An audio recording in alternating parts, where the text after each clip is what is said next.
No, I haven't. You did. All right, we'll go ahead and get started.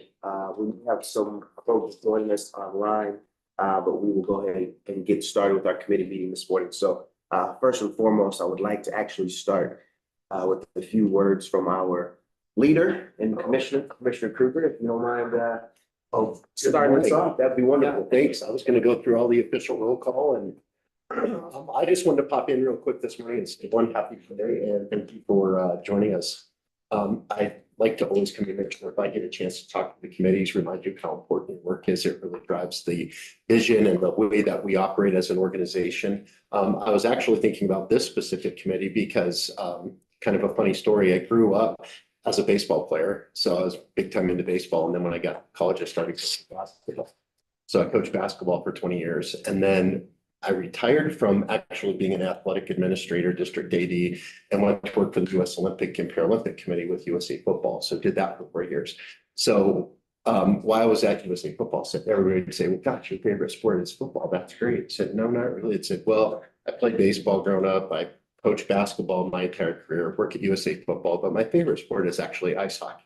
And I can't skate, but I love ice hockey. So where did that come from? I just love the sport. I love from the Avs when they came here in Oh, '95. yeah, sure. So I fell in Okay. love with the sport Yeah. and just absolutely love it. So if you come by my office, it's mostly hockey stuff in my office. So, but I really value this committee, the work that you're doing. I want to thank the officials group too for the work that they do for us. And just if there's ever anything that you need where we can support, please let me know. But just thanks for your work today. It really does guide how we operate. We're a membership-driven organization, and I think committees are the best example of that. Obviously, what you work on today will go be finally approved by the Legislative Council, but the work that the committee does really drives because you're the experts in this area. So just want to thank you. I want to thank Aaron, and you are outstanding, capable leadership hands with these two. And I want to thank Trina for chairing this committee. So thank you all so much and good luck on your stuff today. So thanks, Aaron. Thank you, Commissioner Kruger. Thank you. Appreciate you guys. Thank you very much. All right, so we'll actually turn it over to Rita and we'll jump right in. Well, good morning, everybody. I want to start this morning with a shout out to coaches. I will say I appreciate the commissioner saying the expertise of me and Aaron. I am aware of all the things that I am aware of, able to kind of keep up for the most part because I have an outstanding coach. So shout out to the East High School coach, Coach Copperroot, but also to all of our ice hockey coaches.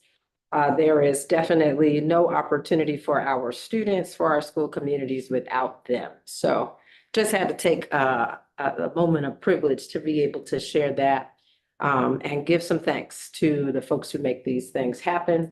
And we can start with a quick roll call. It's helpful for me if we all just throw a hand up, give a nod. I'll just call names.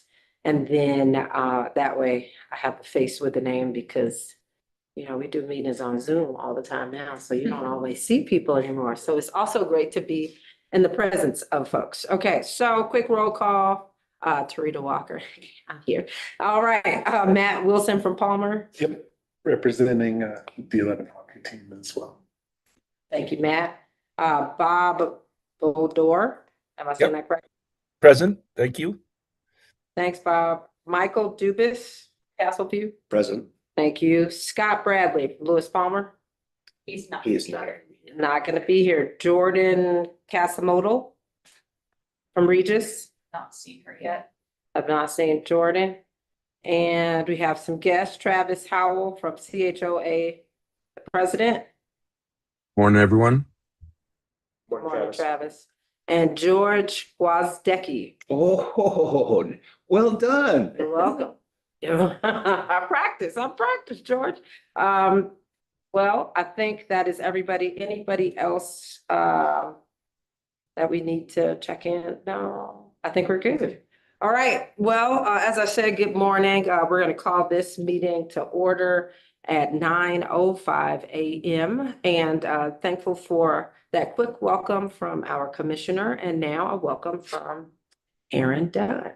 Thank you, Tarita. So first and foremost, as Tarita mentioned, some gratitude before. Obviously, very thankful for everybody in this room for the work that you've done previous to me being here to make sure that our ice hockey student athletes and coaches and community have an outstanding experience. And then also folks that I've had the opportunity to really work with this year. Obviously, Matt, we've had some great conversations, and George, we've had some great conversations as well, and you've provided some extremely valuable, I shouldn't say some, a lot of extremely valuable feedback, especially in my first year here with ice hockey. So we really appreciate everybody in this room and the effort, and Tarita for your leadership, and Coach Dugas also for your leadership of your student athletes as well. So I wanted to thank everybody. Obviously, this is being my first year with Shasta. Has been a good learning experience for me, and I've heavily relied on great support of you all in this room, but also wonderful sport coordinator Colette. So just wanted to share a moment of gratitude to everybody. And then we'll talk a little bit about some updates from us from a Shasta perspective here when we get to the updates piece. But really wanted to just start by thanking everybody in this room for the continued work and effort that you've done to elevate ice hockey in the state of Colorado. So all right, I'll turn it back over to Tarita. Awesome. Thank you. Any additions to the agenda?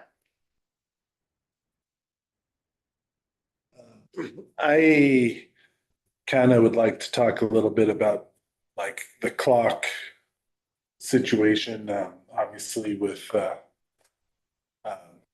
how all of JASA has changed with the new clock rules and things like that.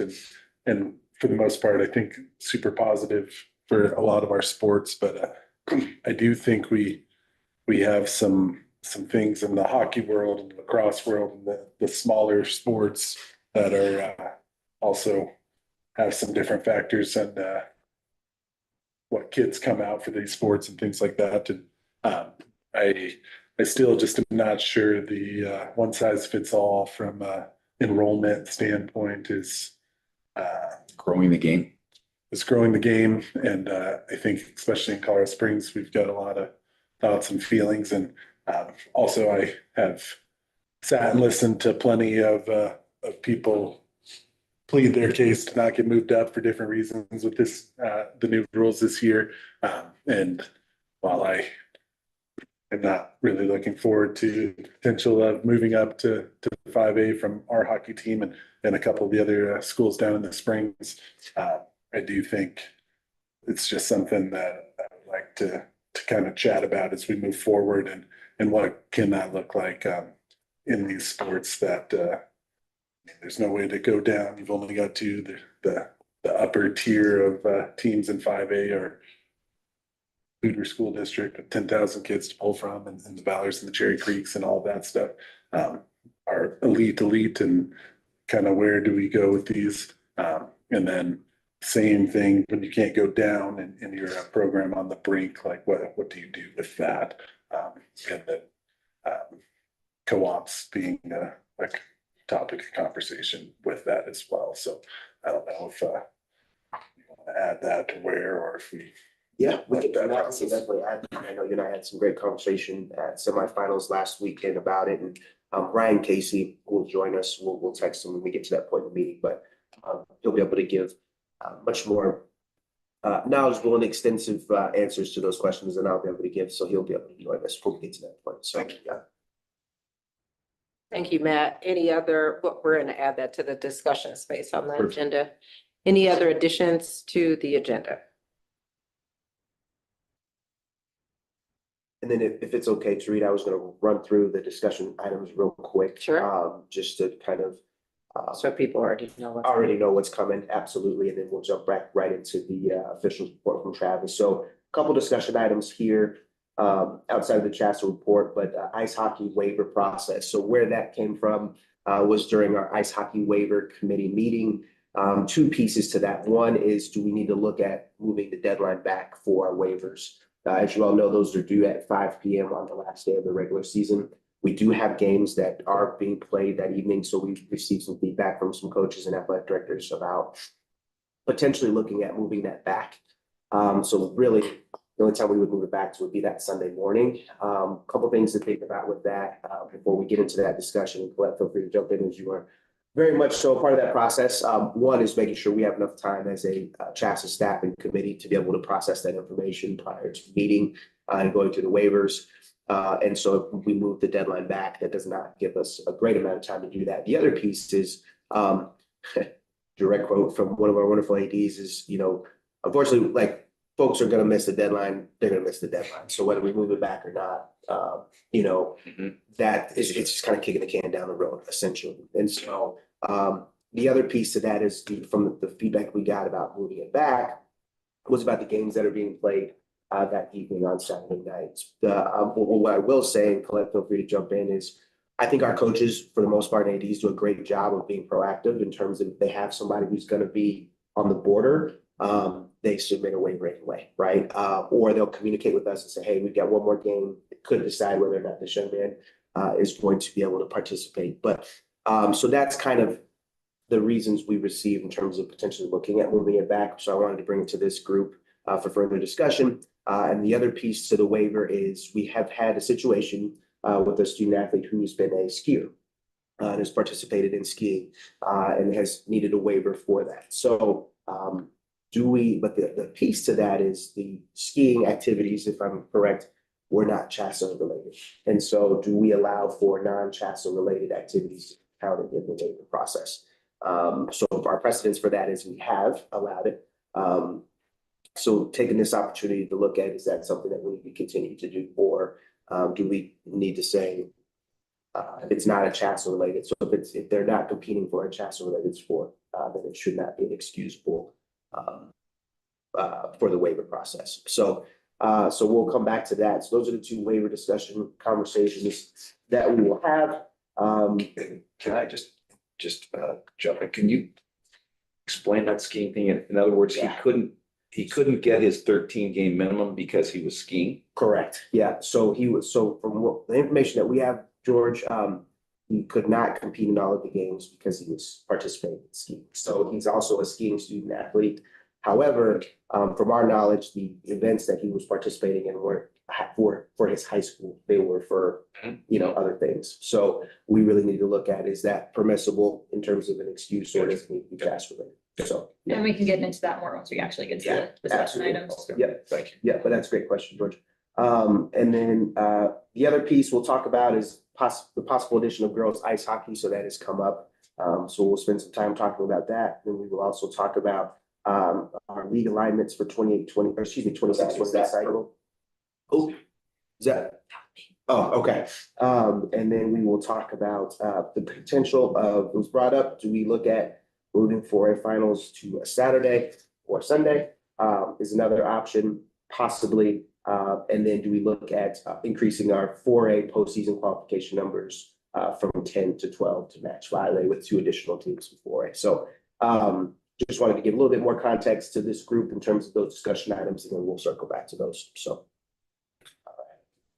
great. I'll turn it back over to you. Thanks, Trina. Thank you. All right, I am going to move us forward. Any last additions to the agenda? Now that we know what's in the discussion items. Yes. Okay. Officials report, Travis. Good morning. Good morning, everyone. How are you? Sorry I wasn't there in person. I'm fighting off a cold, and I figured it would probably be best if I stay at the Zoom. So just a quick officials report, I guess.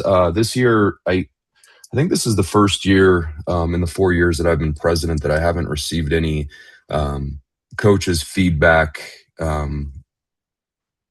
forms during the season on officials or how the games were officiated. I don't know if that's a good thing or a bad thing, but moving forward, if you guys have any feedback, I mean, I also get a lot of phone calls from all of you, which is fine. I'm happy to take that phone call. But if you have any feedback for us for next season, taking the moment to fill out either positive or negative on those officials forms is always appreciated. It gives us an opportunity to kind of identify some issues or things that we should be focusing on with officials.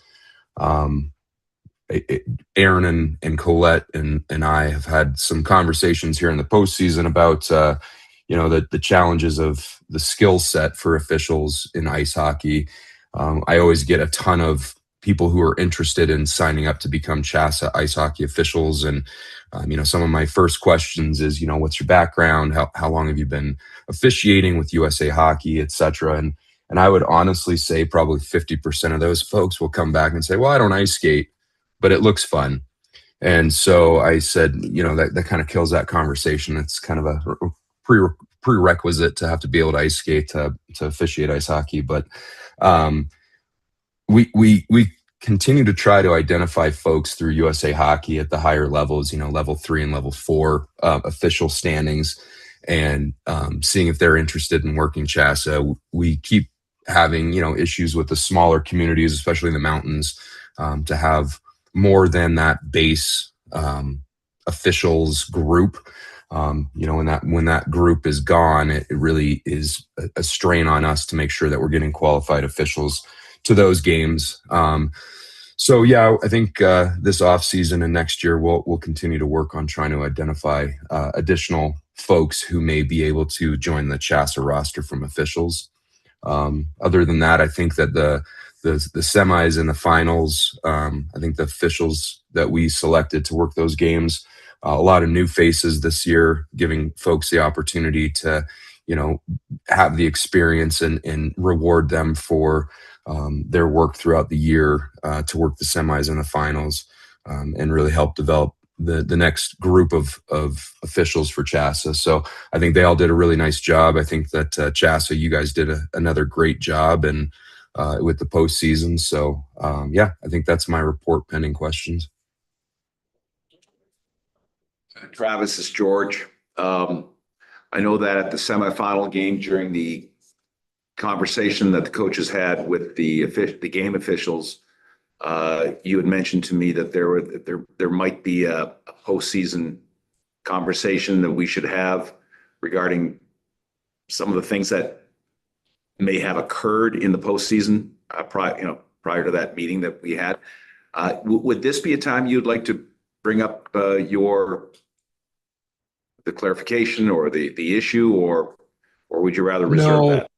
Yeah, I think that's for another day, another group. Right. Just trying to make sure that I think, George, what I'll say is that it's kind of been brought to my attention and it's kind of played out a little bit that the relationship between CHSAA and the Ice Hockey Officials Association really needs to be a little bit more well balanced, and that there needs to be kind of possibly a little bit of a reset of making sure that both sides and it's really, I mean, unfortunately, it's my side where I think we feel that we are owed a little more, rather than this being a very even balanced relationship, and making sure that everyone, regardless of things that are outside of our control, are continuing to be the focus of making sure that CHSAA ice hockey is still the standard for high school hockey in Colorado, and making sure the student athletes are always having a great experience. And I think, George, I hope that you would back this comment, but I think over the last 4 years, we all have really built a very strong relationship from coaches and the officials, especially from the president level and with Bob Chmielewski and all of us. And I think that we need to kind of sit down and make sure that those relationships continue to grow and continue to develop it, because I think that when all of us have a very good relationship, I think that it transfers to each event and transfers over to a better experience for the student athletes. So I think I'll leave it at that. But yeah, definitely time and place, not today. Okay, thank you. And Yes, Coach, Travis, thank you for that. And Coach, I can give you some additional Sure. in context to that. Yeah. Yeah, absolutely. Thanks, Travis.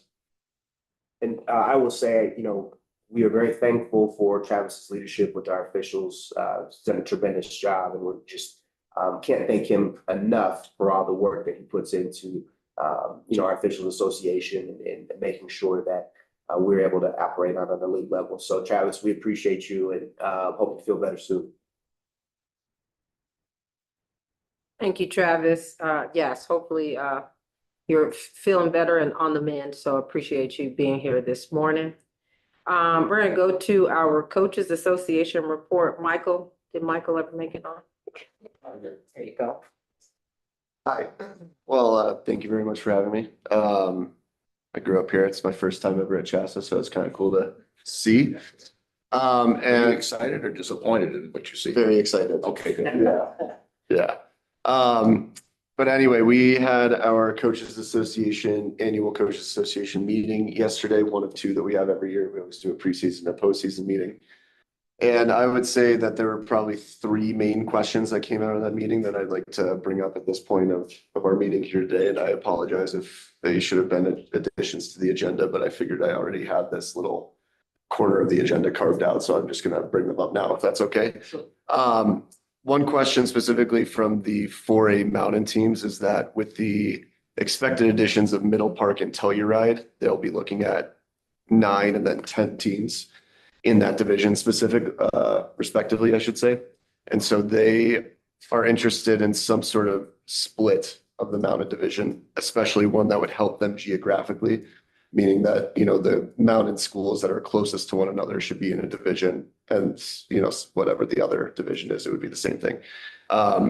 One particular coach brought up the fact that right now they're playing 14 at the varsity level, 14 out of their 19 regular season games are all conference games, or all league games, if you want to call it that. So they feel that it is a strain on their travel expenses, as well as they feel that they're missing opportunities to play teams outside of their division. There's only about 5 spots there.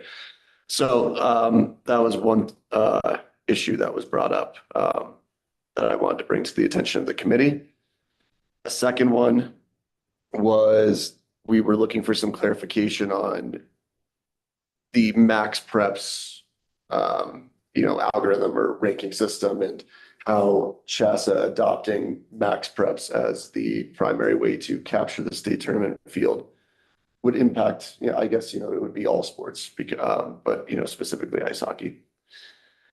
And lastly, there was one other interesting discussion item, which was about Sunday contact during the Chassa season for ice hockey. And one specific, and I thought interesting point that was brought up was the possibility in the future of using Sundays as a day when games could be rescheduled too. So not necessarily that on your initial schedule, when you first turned your game schedule into Chassa, into your school, not necessarily being allowed to schedule Sunday games then, but that if you have a game canceled, it would ease some of the stress created by ice time restrictions if games were allowed to be rescheduled to Sundays potentially. So those were the big 3 topics that came out of yesterday's Coaches Association meeting that I wanted to bring up here to this meeting. So thank you for the space to do that.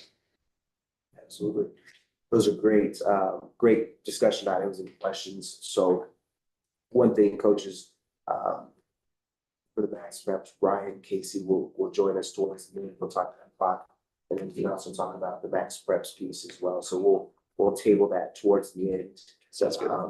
For the 4A Mountain teams in the leagues, I'm glad you brought that up, because it's one of the things that we'll discuss as we talk about league alignments. But had some good conversations with some of our Mountain Navies about what that could potentially look like. And obviously we've got Bob on the call. Bob, so we'd love to get your thoughts as well. One of the things that we preliminary looked at was splitting the Mountain teams up into 2 leagues. And really it kind of looks like Linwood Springs and Middle Park would be the 2 teams, at least initially, where we kind of need to decide where they feel would be best for them from a travel perspective. But yes, looking at and essentially kind of what we'll talk about a little bit later is a 4-league alignment set up for 4A, which would include the Mountain leagues being split up into 2. So do you know, Coach, was there preference on kind of who goes where? I know you mentioned geographic standpoint, but who goes where in terms of the league split for Mountain schools? We did not get that specific, no, but I think certainly something that I can find out, but no, short answer, we did not get that specific. Okay, yeah, and we've got time. We don't necessarily have to decide that today, but that will be something we'll want to get from our Mountain schools in terms of what that looks like in that split. We should be able to do 5 and 5. And again, from their perspective, two things to look at: competitive balance of the leagues, and then also travel distances are very important indicators for them to look at. Bob, do you want to share some of your thoughts you have on our mountain leagues and potential split between the two? Yes, thank you guys. Thanks for putting this on, and appreciate you allowing me to be on Zoom. I got a lot going on today, but by the way, you can hear me, right? Yeah, we're good. Thanks, Okay, Bob. cool. Yeah, so you mean the specific proposals, Aaron? You want me to give you a sense of what the feeling is? Yeah, if you don't mind giving us some insight on where y'all would think the split should be and kind of the makeup of it. Yeah, I think so far that I've seen all the support for the option of going into 2 5-team leagues, and then doing a crossover, which would give us 13 league games, and then we'd have to find 6 non-conference. I don't personally, I can't speak for everybody. I don't know if anybody really wants to find 10 non-conference games. That's the other option, is just a 10 game, or a 10-team league, and then we've got to find 10 non-conference. I'm not a fan of that. So again, I think it's the 2 league model that's getting the most vote. Geography is very intriguing. If we can avoid having to go to Durango and Crested Butte, that would be helpful, although it's probably not avoidable entirely. But those are long trips, particularly Durango. And Telluride, of course, would be now a very long trip. But yeah, I mean, I think that answers your question. I definitely, we're excited about the 10 teams. I think personally, I'm wondering, is it a for sure thing that Middle Park and Telluride are going to be able to field full varsity teams? Or, I mean, that would be, I guess, one of my concerns is that they are 100% locked in and are going to be able to, have a full season and at this early stage of their development. Bob, thanks for the feedback on that. And I have had some good conversations with both of those schools. And from what we've been told, they're fully planning on having varsity rosters for next year. I think Telluride probably would have liked to have actually jumped right into varsity this year, just based on conversations with them and where they're at their program. So we do anticipate both of those schools having full varsity programs for this upcoming year. Great. Do you think the Colorado Springs Pueblo group is also kind of worried about the geographic stuff and also some teams that may or may not be able to come back or field varsity squads and what that could look like, especially if 3 of the lower 4A schools move up to 5A, and for the teams that aren't as successful, at least in the past, like who are they going to schedule and who are they going to play with a majority of the 4A division being over in the mountains, or I guess split, but depending on how many teams make it or not, and just how that's going to work. So Yeah. Similar concerns. Yeah. That's great, Matt. And I had some conversations with Chris the other day about, I don't know if he shared it with you, but some of the things that he had proposed for that. So, excuse me, potentially looking at if those programs do drop, right, and we don't have at least 3 teams in that Southern League, do we look at adding those teams to the Metro League and then maybe splitting the Metro League up into based off of geography, right? So we'll talk a little bit more about that. But that's an excellent point that you bring up, Matt, and also that Chris brought up too, as well as several of our coaches and ADs that really looking at the Southern League and who's really going to be able to have a program and what that does to for travel purposes and then also for competitive balance. So yeah. Additional thoughts on mountain leagues or any of, and we'll talk more about leagues here towards the end of the discussions, but George, any additional thoughts on mountain leagues and what that potential split could be, or the 5 on, you good on the 5 and 5, excuse me? Yeah, I think it makes a lot of sense. Okay, perfect. All right. Michael, anything else from your report? No, those are the 3 main questions that we had. So I'm all good. Thank you. Thank you. Sorry, one thing I want to circle back to was just the Sunday contact. So that's something, it's a great great point. I know, we've had some discussions about that. Colette, anything you want to add on the Sunday contact piece? I know for probably about the past 3 years, we've been putting in multiple different proposals into legislative council to try and get some sort of Sunday contact consideration for ice hockey. And the most recent one that was able to be passed was the one with the optional practices for Sunday. Personally, I think this is a great idea, but it'll ultimately have to be a proposal that gets sent to legislative council. I believe that'd have to be a bylaw proposal.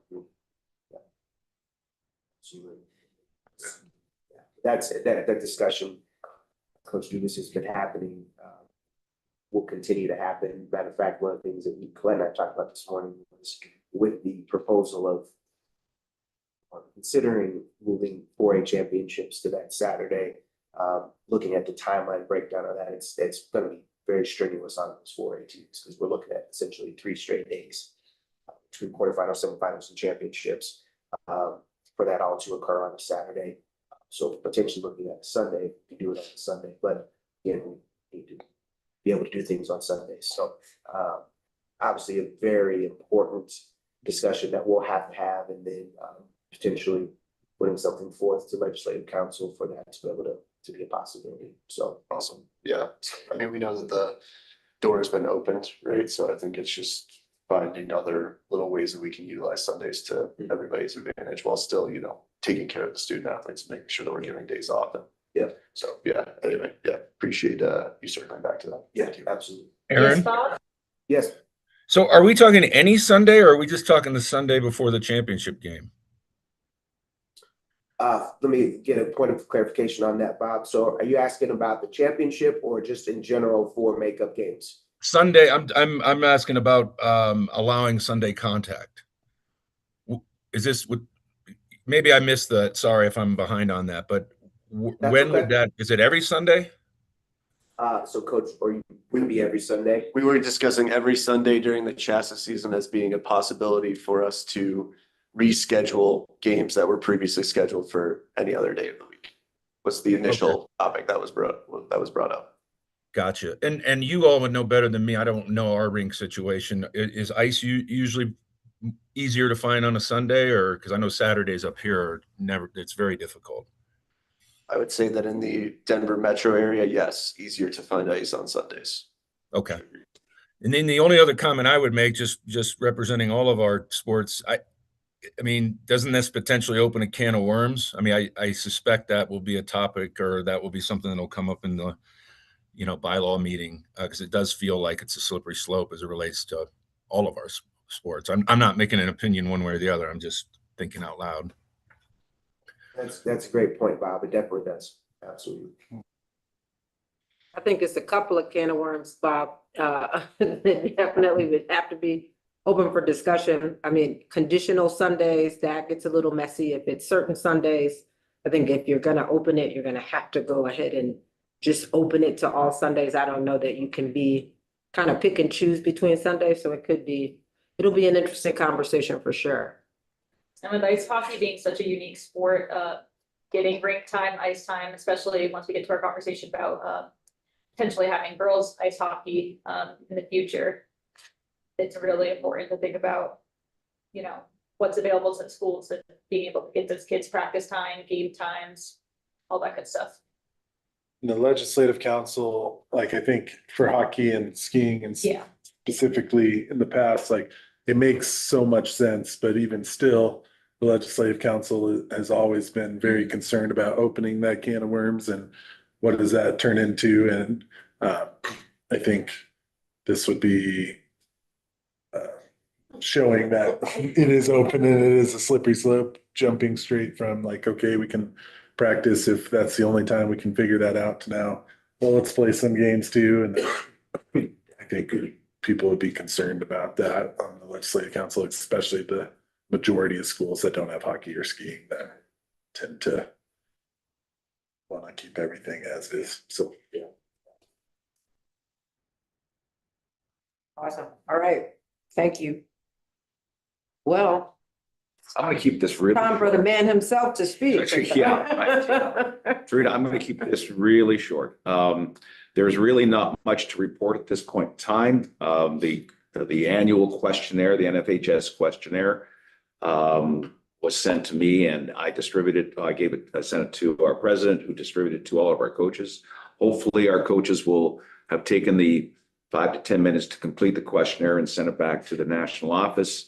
I will be attending the meetings, the Ice Hockey Rules Committee meetings, April 26th to 28th in Indianapolis. Those are always really good meetings. I've really enjoyed my time on the committee. They do an extensive overhaul of the rule book every year.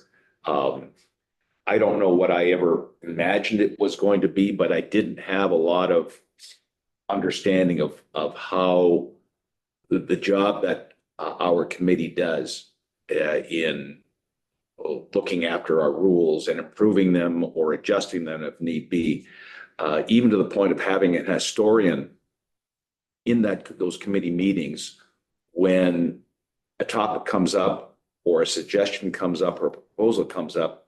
He can look back and say, well, we've already done that 20 years ago. We did it for 5 years. It didn't work for these reasons. And so as a result, and so it's a really a very, very good exercise that our group goes through. This will be my final year of my 4-year term. So Aaron, just so you're aware that I will be exiting from that committee at some point, whenever my time period is up, sometime after the meetings are done. I report back to you, but you'll have to at some point pass the torch on or ask somebody to fill in my space. Okay. That is it. Coach, we appreciate your work with the committee. That's a tremendous committee and the work that you all put in. And we'll have some more discussions too on selection of your predecessor, which will be good. So, Okay. All right, Colette, Aaron. all right. So I'll actually start by letting Colette kind of talk about last year's ice hockey state championship, since I was not here, and I'll jump into this year's. So long ago. Last year, it was our first year going to Ed Robson Arena for the semifinals. They have an incredible venue there. Really works both for spectators, for the athletes. I think it was great being there last year, great being there this year. This year we had some spring schools, which was nice, more spring schools than usual down there, but we do understand the challenges, definitely, specifically for 5A, those metro teams, Fort Collins, having to make that drive down to Colorado Springs for the semifinal venue. So we definitely understand that challenge. We had the championship at DU last year, as we have been. Great event. We had our 4A state championship of Steamboat Springs. And then we had our 5A winners of Valor. And overall, I think we had a pretty good year last year. I'll let Aaron kind of discuss what we had going on this year. Thank you, Colette. I appreciate that. So a couple different things for us this year. Obviously, the regular season, we thought it was a good competitive regular season. I'd love to hear this group's thoughts on the regular season as well. From a postseason standpoint, that we had quality postseason competition. The other piece I'll talk about was our venues from a postseason standpoint. So I know postseason this year, we had 2 new state champions in terms of Pine Creek and Cherry Creek. I think for the spring schools, and obviously Matt, you can speak to that too, and in terms of the number of spring schools that we had, and the semifinals and championships was great for that group as well. Obviously, we had a mountain school representation as well. And then for 5A, we had a repeat in terms of PSD being down there, but then a new state champion in Cherry Creek. And I think it's been since 2015 or 2016 since Creek has won it, I think, if I remember correctly. I think from a venue standpoint, obviously this being our second year at Robson, we felt that it was a good venue. Would love to hear you all's thoughts, especially Matt and Coach's thoughts on Ed Robson. And then the other piece would be from a DU perspective, obviously continue to have our championships there. They've been great partners for us. We feel like we want to be able to provide elite level venues for our sports that are specific to that sport. So we've got two of the best, I think, in the region between DU and Ed Robson. So we're able to host our semis and championships there, which is we're very grateful for. Would like to continue to host our championship events there. And then South Suburban, obviously, is where we've had our quarterfinals for 5A.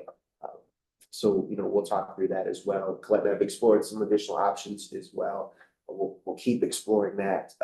So they've been great partners, but we've had a couple challenges with some of the things. Excuse me, maybe lose my voice here in a second. So, but from a postseason attendance standpoint, we were about a 6% increase for our finals this year, which was great. And then a 20% increase, excuse me, for our semifinals, which is always good to see an increase in numbers. One thing that we do know is a challenge is Monday afternoon championships, in terms of folks getting there, especially if we've got teams that are traveling, whether it's from the Springs or from the mountains. So we'll look at talking through that. But I think for our finals, we seem to be, excuse me, in a good place in terms of location, but then also timing of that as well. But Coach, I know you participated in that game for the past several years, and so would love to get your thoughts on timing and the date for championships, and then also our venues. Yeah, thank you. I think one of my biggest concerns always has been the student athlete experience. And part of that, making it a good, positive experience, is having a quality ice surface. Sure. And you and I have had that discussion. I know that at South Suburban, I think they made the adjustment through the quarterfinals to be able to use two Zambonis and to allow the surface to set properly for the next period, so that play would be good and the ice quality of the ice would be good. I watched the championship game at DU. Now, let me back up. I have a familiarity with DU, having worked there.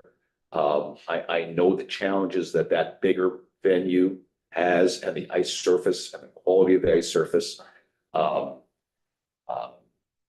watched the 5A championship game on the broadcast, the NFHS broadcast, saw that only one Zamboni was being used. I think that that ice surface takes a lot longer to set up. It's never been a great ice surface. And to ask one Zamboni, especially after you've already had one game played, the 4A game is played, now you're playing another game right afterwards. I think we certainly need to have two Zambonis being used, okay, to let that ice surface set up. I think that was probably one of the biggest things that I saw. Sure.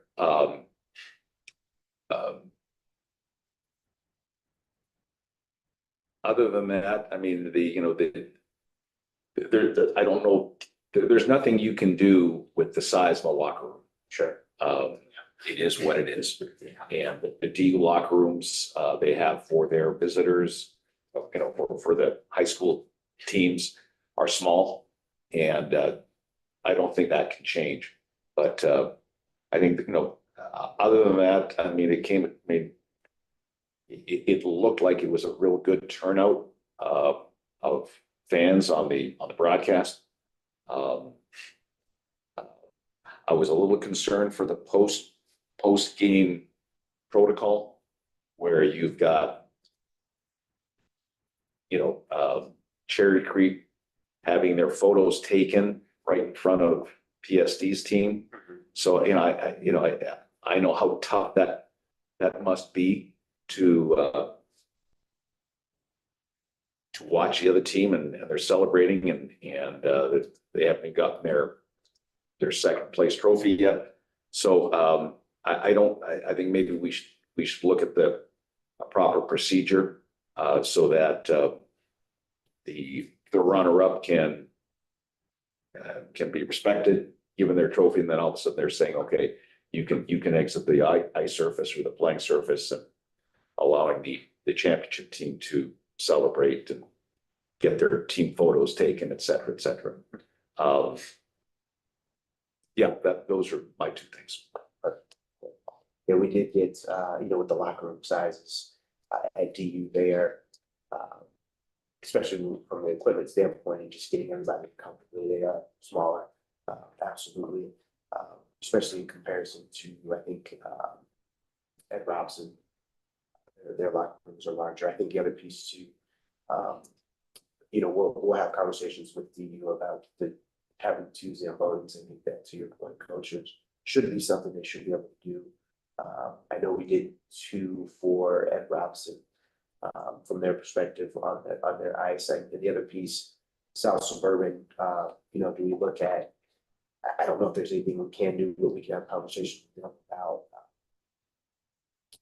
how much time is between their community ice events that they're doing versus ours. So having figure skating stuff or free skating stuff that close to our first quarterfinal game is not ideal. So I think we can have some conversations with them to see if there's additional buffers we can build. Yeah. So, because I know that's a challenge. One, again, this is really small. Warm-up pucks. Yep. 25 pucks per team in separate containers. Okay. That was something that, I think is really important, but 25 pucks, whether it's quarterfinal games or semifinal games or championship games, in separate containers. So, each team has their own set of pucks, as opposed to one big container, you throw 50 pucks on the ice and all of a sudden. It's free for all. Yeah. So, again, it's a small little detailed thing, but, Yeah, we can definitely do that. We can, we'll work ahead of time on that, coach, to make sure that our venues have 2 separate buckets and really just put them where both teams enter. So wherever one team is coming in, have the bucket there, and where the other team's coming in. Okay. But I know at DU, they come in they enter the rink at the same place, so we'll just have one team go on first, give them theirs, and then the other team. So. well, usually the buckets can be right on the team's benches. Just put them on the benches. Yeah, on the benches, and then if the teams, the captain or the goaltenders will usually see it, and they'll dump them on the ice in their zone, in their end zone, their half. Yes, definitely. And then Matt, any thoughts? The coach, thanks for those thoughts. Matt, any thoughts from Ed Robson semifinals? It was awesome. It was awesome to have, Robeson's 3 blocks from my school. So obviously that is really cool for us to make our first push since the 90s and get to play there and be a part of that, along with Pine Creek. And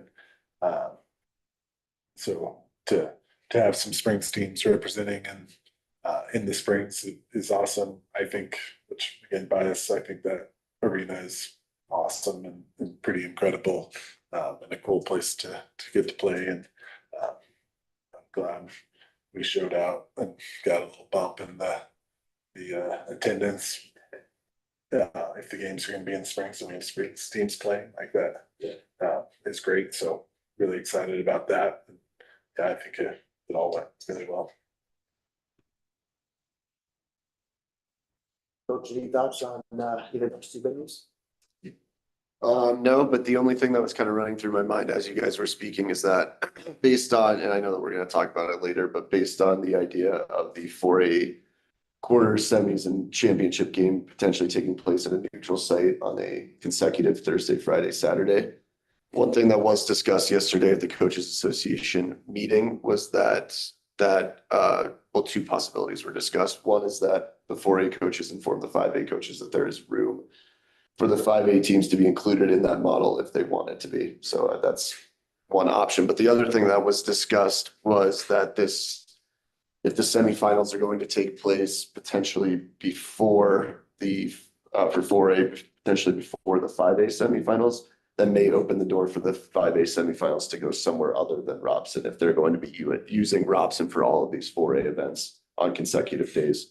the 5A semifinals may want to or need to be moved to a different venue.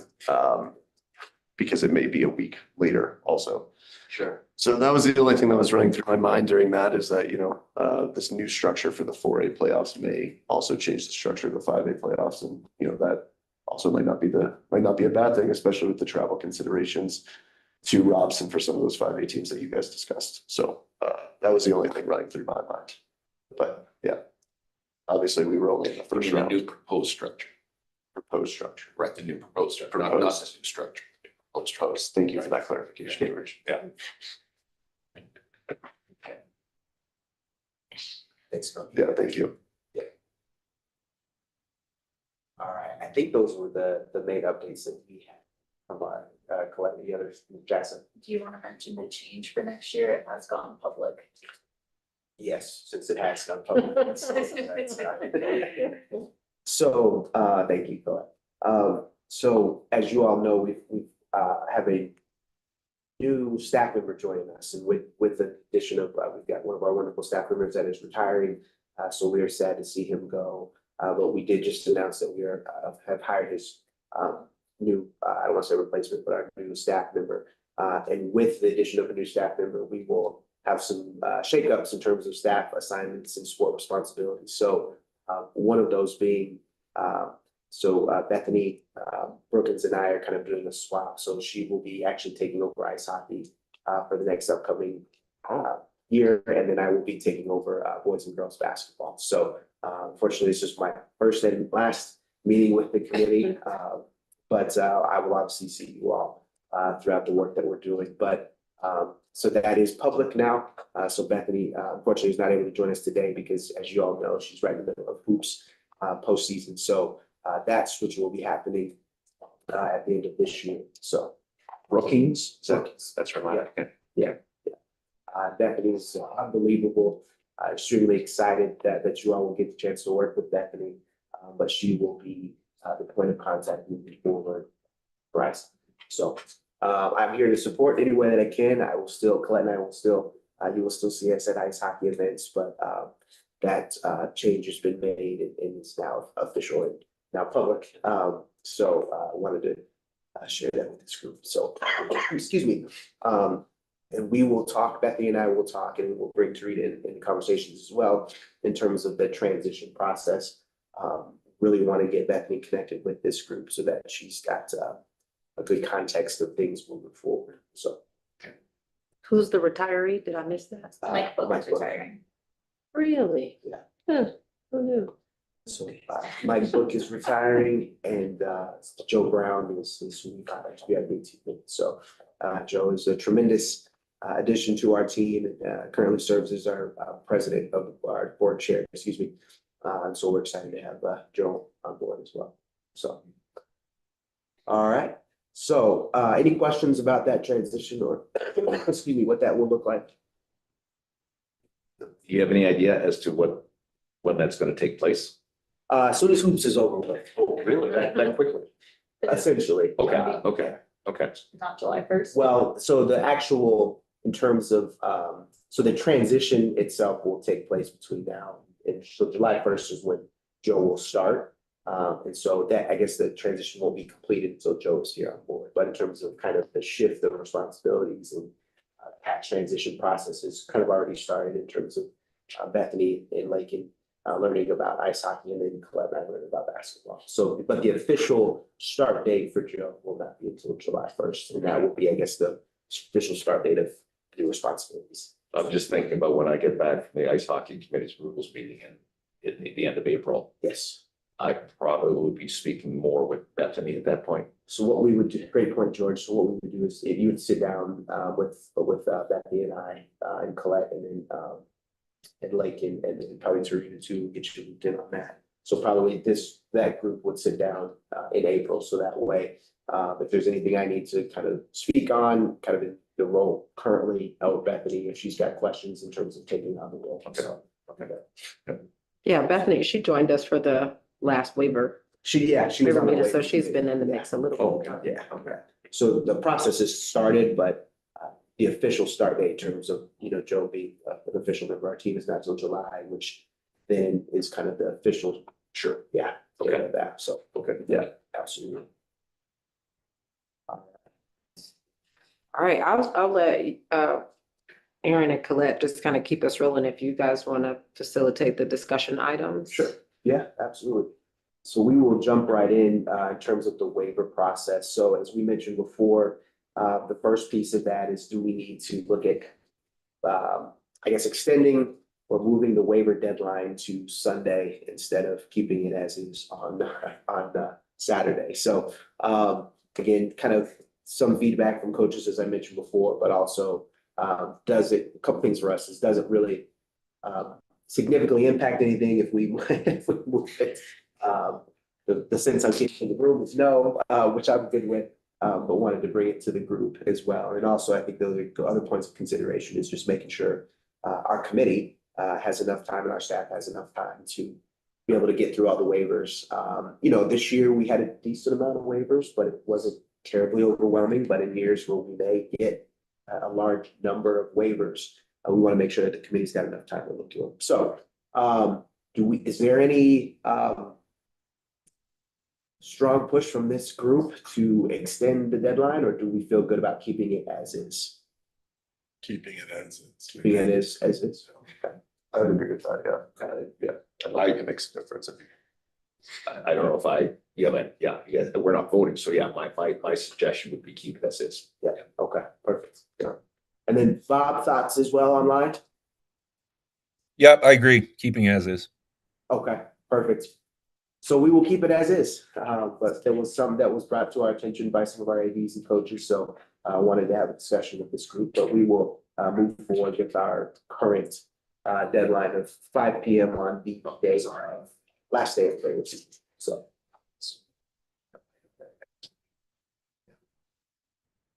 All right, so the next piece, in terms of waivers that we'll talk about would be the impact of non-CHSA related events or sports for student athletes that submit waivers. So again, this particular case, we had a skiing student athlete who submitted the waiver because of missing ice hockey games due to skiing competitions that were not necessarily CHSA skiing competitions. So question for this group is, do we feel it is appropriate to look for that consideration, or do we need to move more towards they should only be able to submit a waiver if they are missing due to CHSA related events?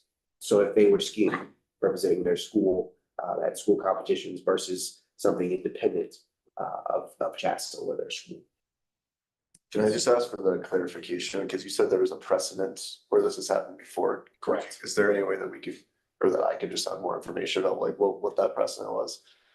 I'll speak to a little bit of it. This was my first year going through it this year. No worries. If you're okay, just kind of give some Sure. context. Mhm. Perfect. Just for several years through the waiver process, we haven't restricted a student if they were doing another competitive sport.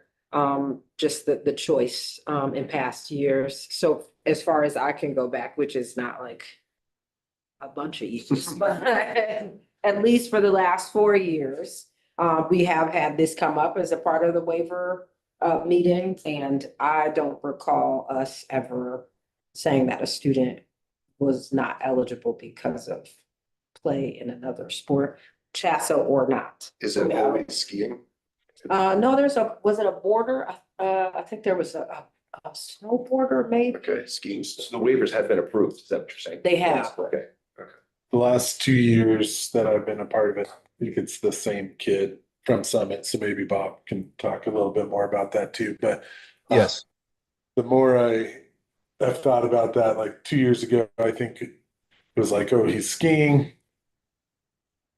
What level of skiing, what, different event, maybe that is not one that we actually offer through CHSA, but it was always the Olympics are coming up next year. This could be a significant thing. And I think the Olympics is really what's like driving this conversation. Like, I think if he's just playing whatever, like soccer and missing all the hockey games because of that, I think that'd be probably viewed differently in the waiver committee. But as we kind of like talked through that, it was like, oh, this kid, and truthfully, none of us knew anything about skiing, especially from a CHSA level. And so that, So we make that, yeah. that's what I. But it was always like, I mean, if this kid has a chance to go to the Olympics, like, do we want to ruin that or whatever, or make that choice? And so I think that's why we've approved it, but I do think it's worth a conversation of maybe we do want them to make that choice. And if you're going to the Olympics, like, you probably don't need to play high school hockey. And so, Thanks, Matt. Yeah, Bob. can I jump in? Yeah, absolutely, Bob. Just get straight to the chase. I'm not supportive of allowing somebody that's, involved in club skiing to be given an exception. It's a battle I'm facing a lot here with a lot of winter activities. It's a unique challenge we have here, but from my perspective, the kid makes a choice. He's either going to be a hockey player or he's going to be a part-time skier, or a skier rather, knowing that postseason is not an option. And again, it's a big thing in our world, and I'm trying to change perspectives. I mean, we're educationally based. From my standpoint, we're teaching the kid about making decisions and making choices and making a priority. I think it's a perfect way to continue down the educational pathway. So I would be strongly against. I didn't know this happened. I got to be honest. I didn't know it was one of our kids. But I would be against taking into consideration. Team Summit is the name of the club up here. Of a student athlete that wants to play a CHSA sport and then also play a club non-CHSA sport. Thanks, Bob. Additional thoughts? Yeah, I just think that we probably wouldn't, like, if it were any other situation or any other club sport, we probably, even if it was club hockey especially, we would not approve a waiver for somebody in that situation. So I feel like not approving in this specific skiing situation kind of follows with what we would do in any other situation. I just feel like maybe it's more consistent. And I don't want to speak for her, but I know this was a part of a conversation from Bethany that kind of prompted the interest in making sure we have this conversation, because there had been a precedent set that in that moment, we didn't want to make that change, but knew we needed to have a conversation because quite a few people were asking, okay, it's the Olympics this time. Is it something else later? And it does become a challenge for anything and everything else. So it's interesting to have that conversation around whether or not kids are playing club, and that creates an issue for a number of games to be eligible. But Yeah. Olympics sounds great, but that shouldn't be the determinant factor. 100%. And oh, by the way, if somebody's truly in the Olympic pipeline, they shouldn't be risking injury playing hockey. Yeah. Good point. And I think we were pretty supportive of not doing this again, especially after we talked about it before with the waiver committee. It's just the precedent and stuff that we thought it was worth a deeper conversation. So you closed Pandora's box. Doesn't happen very often.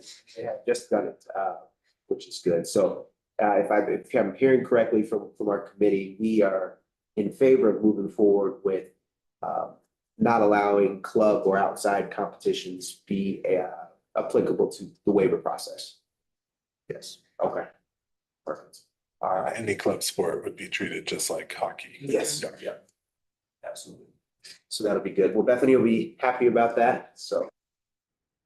So good. Okay. So Bethany will be good with that. We'll communicate that with her as well moving forward. And well, she's on call, so she's aware of the conversation. So, all right. Well, great. So moving forward to the possible addition of girls ice hockey. So, Coach Dubas, if you would like to share as well, because I know you've had some conversations with Jeff about this. Coach reached out, which I really appreciate about Coach. We were supposed to have the conversation early in the year. And then as soon as we got to ice hockey playoffs, we said, hey, let's talk right after the season about girls ice hockey. I said, Coach, you got a game coming up. So he was ready to rock and roll. And then when I saw him right before the championship game on Monday, he said, hey, we're still good to talk about girls ice hockey tomorrow. So I really appreciate Coach's enthusiasm and support for girls ice hockey. And so he has had lots of conversations about the potential addition of girls ice hockey. There seems to be some great interest in it here in kind of Denver metro area, as well as in the mountains, which Bob, I'll ask you to speak to as well, in addition to Coach Dudas. But we had conversations about it and what it could look like. Two big pieces to that would be league sponsorship, which it sounds like there is. Two options for that. And then also we'll talk through that, kind of what that process looks like. But I will stop there and I'll turn it over to Coach Dudas. Sure, yeah. Obviously Castleview is one of the teams that's been competing in the girls high school hockey club league for the last 3 years. So I just want to give some updates on kind of how that's going and what we're looking to do in the very near future in terms of potentially adding girls ice hockey as a CHSAA sanctioned sport. But it's very well known, first and foremost, that the number of girls playing ice hockey in Colorado from U8s, so under 8 years old, all the way through high school is exploding. It is experiencing exponential growth, and those numbers come from USA Hockey. With that being said, at the high school level, there is a competitive void that needs to be filled. There is only one AAA, so the highest level of club, girls ice hockey program at the AAA level in this state. So what that means is that any girl who is high school aged who does not make that one team that we offer in this state needs a high level option to play for. And we feel that our league currently as it stands is doing a nice job filling that void. And we feel that we can even do a better job with more growth and obviously by becoming a CHSAA sanctioned sport as well. So looking back at the last 3 years, we've been competing in the Colorado Prep Hockey League. That's the CPHL. That's the name of our club league. We have had 6 teams regularly competing in that league for the last 3 years. With the addition of the mountain schools that we go, or I shouldn't say schools, but the mountain club teams that we go up and scrimmage, we were looking at between 8 and 10 teams for a potential pilot program, if all of the teams in the CPHL plus the teams in the mountains that we play were to be a part of that. In that way, it does follow the same format as the current boys or actually co-ed side of things, where we play our fall club season under the Colorado Prep Hockey League and roll that right into the winter CHSAA season. So this would potentially follow that exact same model since these girls are already playing in the Colorado Prep Hockey League. One thing that we felt was really important to mention was that so far ice has been pretty much a non-issue, as in all of the teams, all the girls teams that currently exist have ice times both for practices and for games. And that these slots for the most part are somewhat guaranteed. For example, Castleview's ice times and Cherry Creek's ice times are basically guaranteed on an annual basis, meaning that I sign a contract with a particular rink for these ice times, and that contract has to be renewed every year, but that we've been renewed that contract, and I know that Cherry Creek is in a similar situation. So that's one concern that I think all of us had when we first started this club league on the girls' side, is the constraints that we had for ice time and whether we would be able to meet the demands of these girls' teams and the boys' teams if we were to separate boys and girls. And so far, so good on that front. Like you said, Aaron, we have multiple options for a league sponsor. I know that Jeff Melnick in the Centennial League would be interested in being the league sponsor. I also know that Castleview in the Continental League would be interested in being the league sponsor. According to Jeff, the directors of both Stanley Lake and Justin Saylor at Denver East have also expressed interest or at least support in being a league sponsor as well. So we know that we have multiple options for that. And lastly, before I let other people speak on this topic, the only other thing that I wanted to mention is that we have for the last, this will be the 3rd year coming up at the end of the month. So for this year and the past 2 years prior, we have been able to send at least one. Last year and this year, it'll be 2 girls high school hockey teams to the national tournaments at the end of March to represent our state at a national level. So in the first season of the league, it was only one team, the state champion last year. And now this year at the end of the month, both the state champion and the runner-up have been able to represent our state at the National High School Girls Tournament, which has been, I've gotten to go twice. It's been a really, really cool experience to just be a part of that. So anyway, we are looking to begin a 2-year pilot program in the 2026-2027 season. So that would be this upcoming season. Our understanding is that that the requirements would be a league sponsor and approval from the board of directors. And so that is what we will be seeking in the very immediate future leading up to this coming fall. And that is where we stand with girls ice hockey right now, but obviously open to other discussion and any questions that anybody might have. And thank you for allowing me to speak on that. Thanks for sharing that with us, and great conversation with Jeff on this, so I'm just looking forward to hearing your thoughts as well as the rest of the group. Big things that we know, and you addressed it, Coach Dugas, for the ice time. You know, that was something that was brought up to me, like a concern. And then also, I think the other piece is not a concern, but more just wanting to know the interest level of potentially down in the Springs and Southern, what our schools look like. And then also, Bob, if you could speak to, you know, what the numbers may look like from mountain schools as well. I know Coach Dugas mentioned it could be an additional, you know, 2 to 4 teams from the mountains as well. But if you all can kind of give us a perspective of what that looks like in your areas. Yeah, I don't have a great data set to say what the interest would look like be down in the Springs. I know Palmer has had 3 or 4 girls on our teams. We didn't have any this year, but just in general, like, Sure.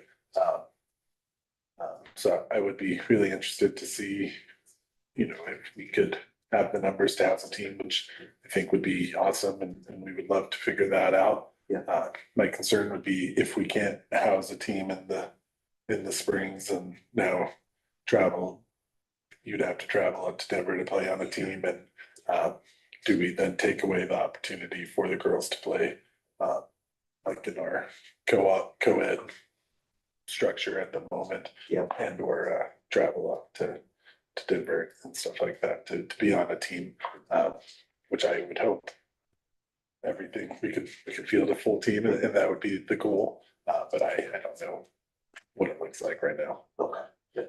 Just to speak a little bit to the Springs, I also don't have like numbers or anything for you, but for the last 3 seasons of this girls club league, we have had a full-time Colorado Springs girls team participate in that league. The first couple of years they flew under the Cheyenne Mountain name, and this year they actually switched to just being Colorado Springs girls hockey as a name.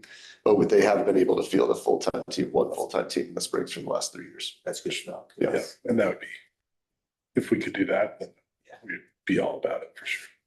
You know, since Cheyenne Mountain was kind of they flew under that, do you know the majority of the makeup of the ladies on that team? My understanding is that a lot of them come from, well, I would assume, I actually don't exactly know where they're from, but a lot of them come from, there's a girls program called the Colorado Springs Tigers. Okay. They run boys and girls teams, but a lot of the young women that play on that team come from I think they're actually called the Colorado Springs Lady Tigers, but it's just a division of the Colorado Springs Tigers. But I would assume and this is actually a complete assumption, but with that being really the only girls program in that area, I would have to imagine that those girls come from all over to play for that team, would be my guess. Yeah. Yeah, I mean, I bet Cheyenne Mountain is a good portion of it. Yeah. We've probably talked about this a little bit later, but just in general, hockey players seem to come from the outskirts of the city and in the middle of it. But I would imagine kids are coming from Pueblo even and all over to be a part of that. Yeah.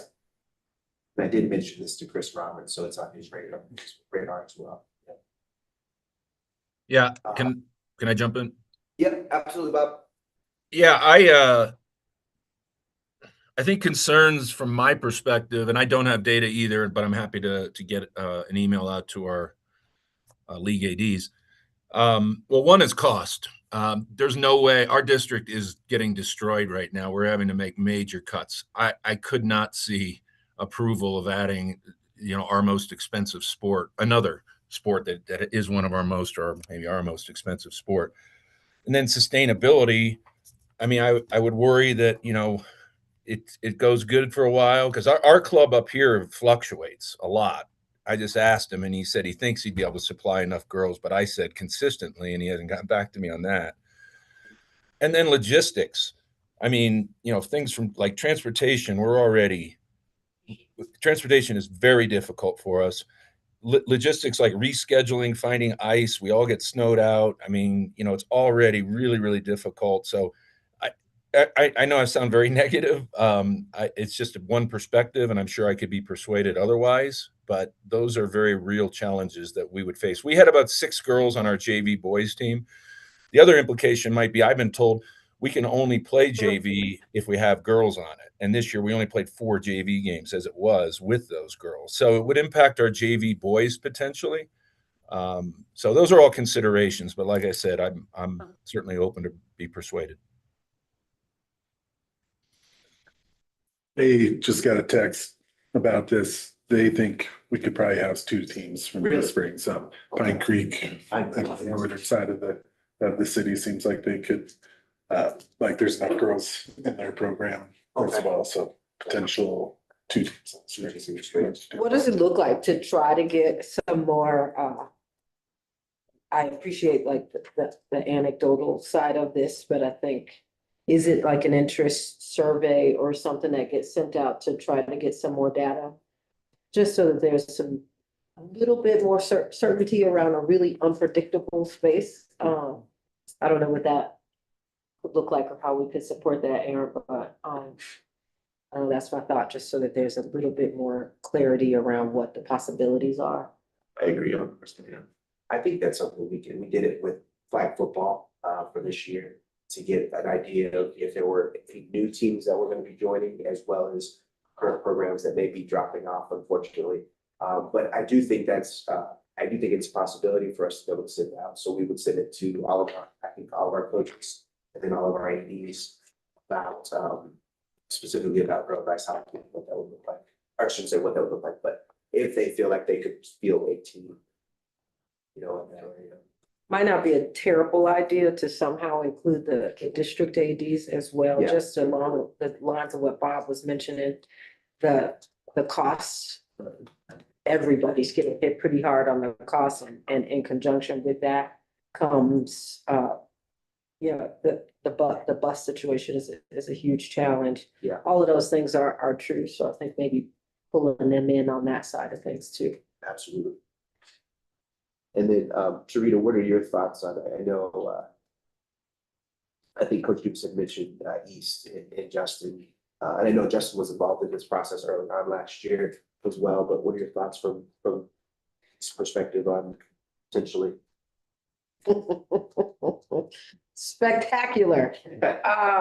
No, I'm definitely an advocate for additional opportunities for students. I just know, again, as Bob mentioned, the logistics, that the challenge there. So I mean, we have the even getting ice hockey years ago had its own bucket of conversations and challenges, and we see different things happening with us housing the team for DPS. And so the girls ice hockey conversation is one that Justin has been a part of, so I can see his interest and wanted to support that moving forward for sure. I don't know, that might drive me to early retirement. No, I think more opportunity is obviously what we all want. Just sustainability and cost are definitely at the top. They're front of mind for me in terms of what that could look like as people try to think through it. Yeah.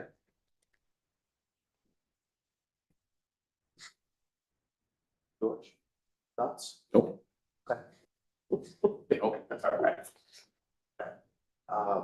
So a couple things.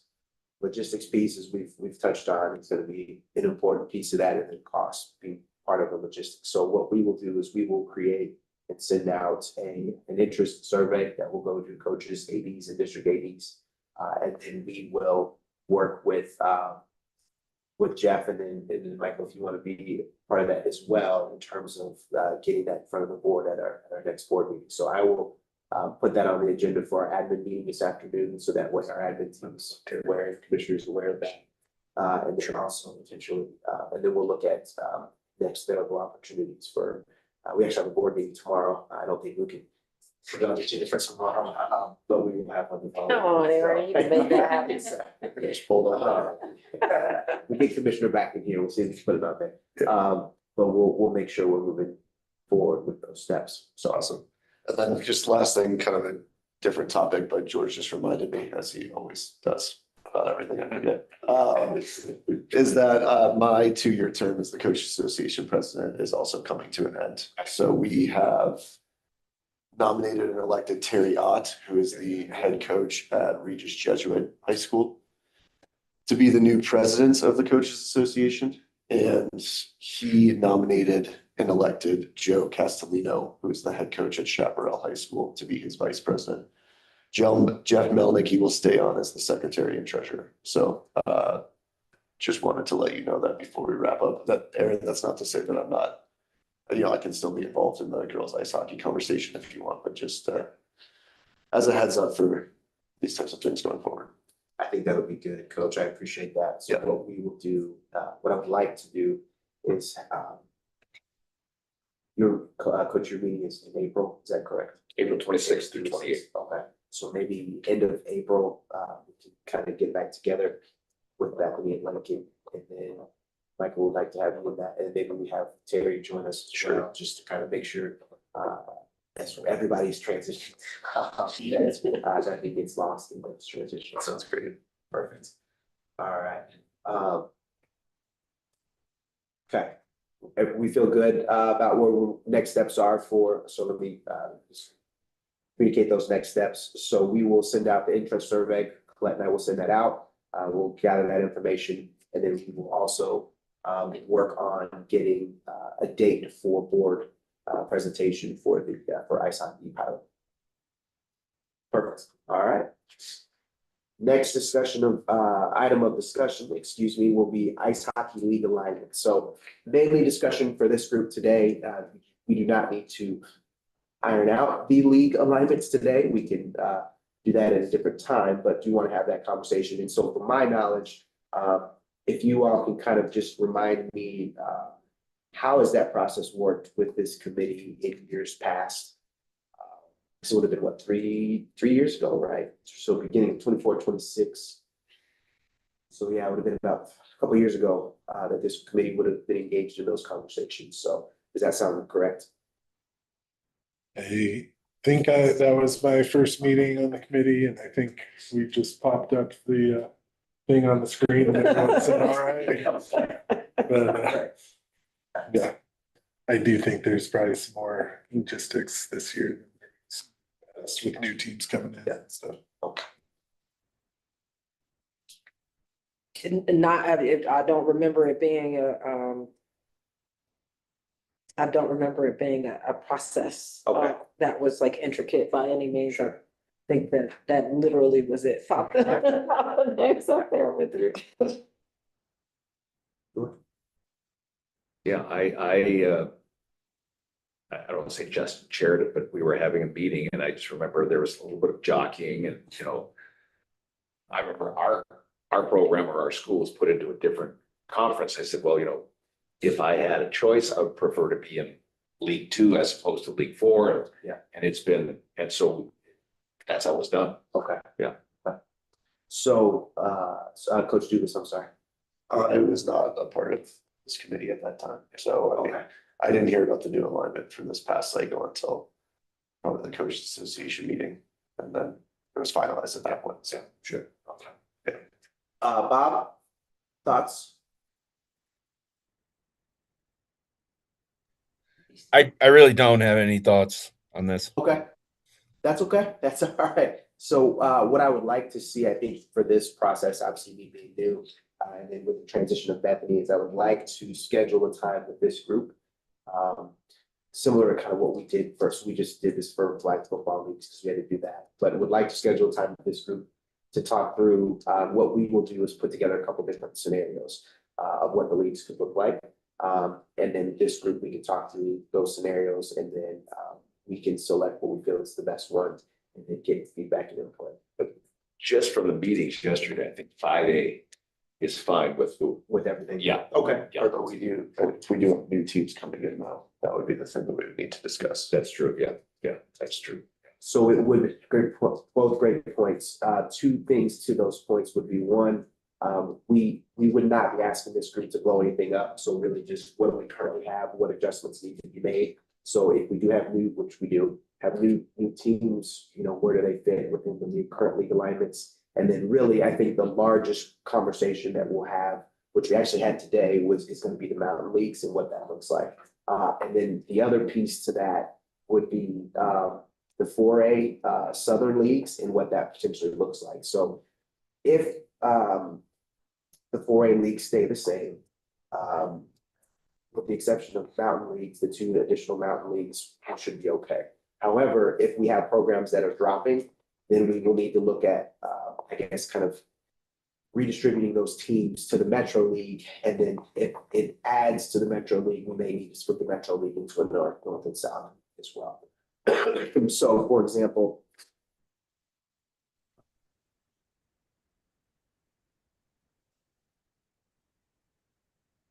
so right now, the Metro League for 4A, we've got with the Res, Kent Denver, LP, with them dropping down to 4A, Cheyenne Mountain, and then Colorado Academy. So that's what is a potential option for the Metro League. And then the Southern, we've got Woodland Park, Mullen, Pueblo County, Rampart, and Air Academy. However, we know Air Academy did not have teams this year. We're not quite sure what they're going to look like next year as well. I've also heard that Pueblo County may or may not have a program also. So then we're dropping down. Woodland Park. Woodland Park is on the edge as well. So potentially losing 3 teams. So in that stance, or in that regard, if we lose those 3 teams, it doesn't necessarily make sense, or does it make sense to have a Southern League with only 3 teams in, right? Or do we redistribute those teams to the Metro and then we split the Metro in 2 leagues between North and South? Again, the Metro teams, as I mentioned before, Res, Kent Denver, Lewis Palmer, Cheyenne Mountain, Colorado Academy. Then we would add those other 3 teams and then we would just split it from a geographic standpoint. So what I would like to do is kind of with this group, schedule another time for this group just to kind of, here's what we're looking at, what adjustments do we need to make so that way we can kind of have a clear picture moving forward. So with the Southern, if all of those teams, let's say they all house a team next year, don't quote me on this, may not be 100% accurate, but I would bet that is pretty close to the 5 lowest ranked teams in 4A this year all together. Yep. And is that on purpose, or will there be any discussion about trying to balance the leagues from a past performance standpoint? That's a great question, Matt, and I think things for us to discuss. Yeah, absolutely. So geography being one implication and then competitive balance. So that if those 4 teams do stay, does it make the most sense to keep those teams together? Or if we mix it up, you know, also what does that do to those other teams from a strength of schedule, those sorts of things as well. So I know there are some concerns from some other teams that are stronger performance that would not want to be in that group. And so really taking that into consideration as well. And as a team that was in that league, and us and Liberty, Yeah. I mean, both us and Liberty won a playoff game this year, which was cool, but the winning team from that league has not been ranked in the top 10, I think the last 2, maybe 3 years. Now I think we were probably maybe both better a little bit than our record showed, or our ranking showed, sorry. But based on the what it meant to be in that league and the multiple games against those lower tier teams. And then now as we move the 2 teams that maybe made that league respectable enough that you could, if we did a crossover or something, it was the worst thing that's ever happened, Right. moving them to 5A, and now it's just a tough spot, and so. Yeah. I don't know also if there's still any kind of conversations, with Pine Creek and Liberty and D11 moving up to 5A, and if that is a done deal, and maybe that is Ryan Casey's gonna come tell us about that, but just if we drop these other 4A teams, is there is that line the same, or does some of those teams shift from 4A to 5A? I don't know. So those are all, Matt, those are all good points. And I think further reasons for, for this group to get together as we look at what those league alignments will look like moving forward. So I'll schedule time for this group, in addition to Bethany and Lakin. The other question I have is, should we send anything out to coaches in terms of league satisfaction survey? Sounds like we're good, that everybody's good with it. Good, okay, so we don't have to implement that piece of that process. We did it for flag football, obviously being a new sport. We also had some conditional teams joining, but I think we're good to go with this group get together. So, okay, perfect. All right, so moving on to our last discussion item. This one, we got quite a few. Yeah. All right. Good conversations we're having. So let's actually jump to, I'm gonna skip to our last one, which is the 4A, 5A postseason qualification numbers, and then we'll circle back to the other ones. Thoughts on moving or increasing our number for 4A, number of teams that qualify for postseason from its current number of 10. Well, I know that every 4A coach that I've talked to is very much in favor of this. Yeah, moving the postseason number of teams that qualifies to 12. Some reasons that I'm sure you're all aware of, there are more 4A teams than 5A teams currently, so there being 12 teams that make the state tournament, both 4A and 5A, makes a lot of sense. And it would also, really that's the main one, right? Is that I think it just makes a lot of sense with the 4A numbers that their postseason field increases in number. So, I'll let other people speak though, since I'm not, go ahead. Yeah, same. Just not really sure why it's different from 4A to 5A to begin with. Sure. Similarly with the quarterfinals, if we want to talk about neutral site for quarterfinals for 4A to 5A, not really sure why it's different. I just don't have the context to that. Seems making it level on both sides makes sense to me and our teams. Additional thoughts? Bob? Yeah, it makes sense from giving more kids an opportunity to participate in the postseason. Okay. Go. No, that's Okay. Read it. Got nothing. Okay, all right. So it sounds like we are in favor of increasing that number. Do we feel 12 is the appropriate so that it matches 5A? Yes. Okay.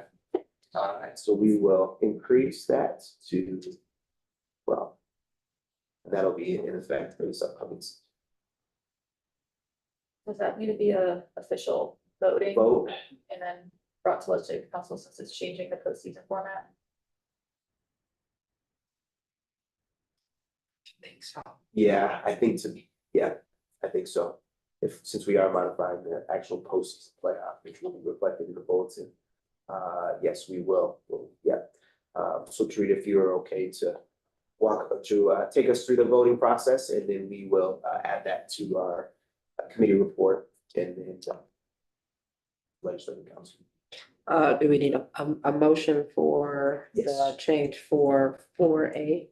quick question. Am I a voting member? No, but your input is valuable. Yep. Just want to check. We appreciate that. And I think we have somebody in the room who's willing to give. a motion. Yeah, Right. I'll make a motion to increase the number of 4A teams that qualifies for the postseason to 12.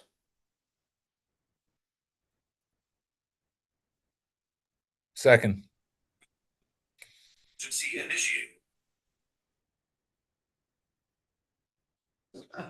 Somebody does not like that motion? That's We got Bob with a second. approve. All right, all those in favor? Can't see. Oh, Oh, I can see. Should we just do a hand raise? Bob's got his hand raised. He's good. Can we get those online voting committee members online? A thumbs up if you're on screen or hand raise. Yep. Just Good, Bob online. He's good. all right. Motion passes. Moving 4A qualification numbers to 12 from 10 to match 5A.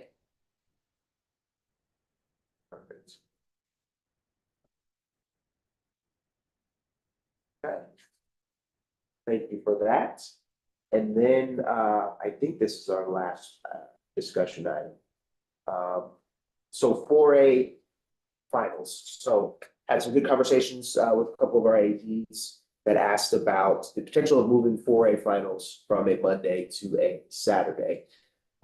This would be to hopefully help with some travel concerns, obviously with, between the Springs teams and Mountain teams being the kind of heavy participants in our semifinals and championships, and then the challenges that a Monday afternoon championship game does present for those teams that are traveling. So wanting to have that conversation with this group about what that could potentially look like in making that change. And then as Coach Dubas brought up earlier, it does potentially have an impact on 5A.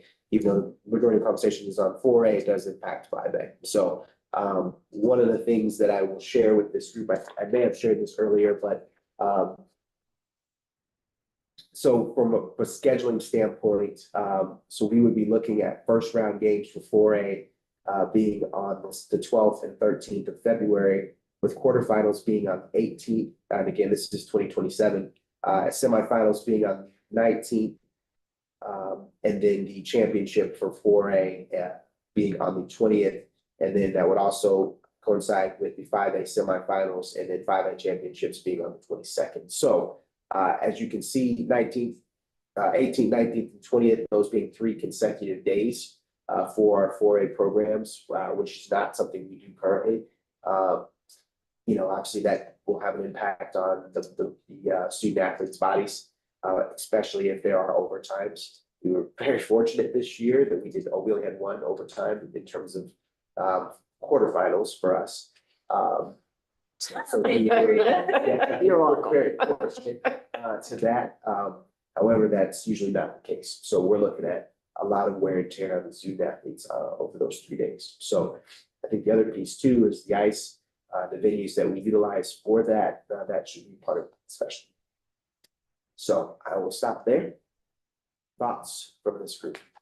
Yeah, Aaron, did you say the first round would be the 12th and February 12th and 13th? That's kind of a tentative, Bob, that we've got.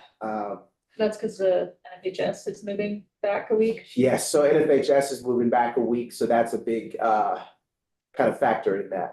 So our season will end on Saturday, February 6th. That is correct. Yep. Okay.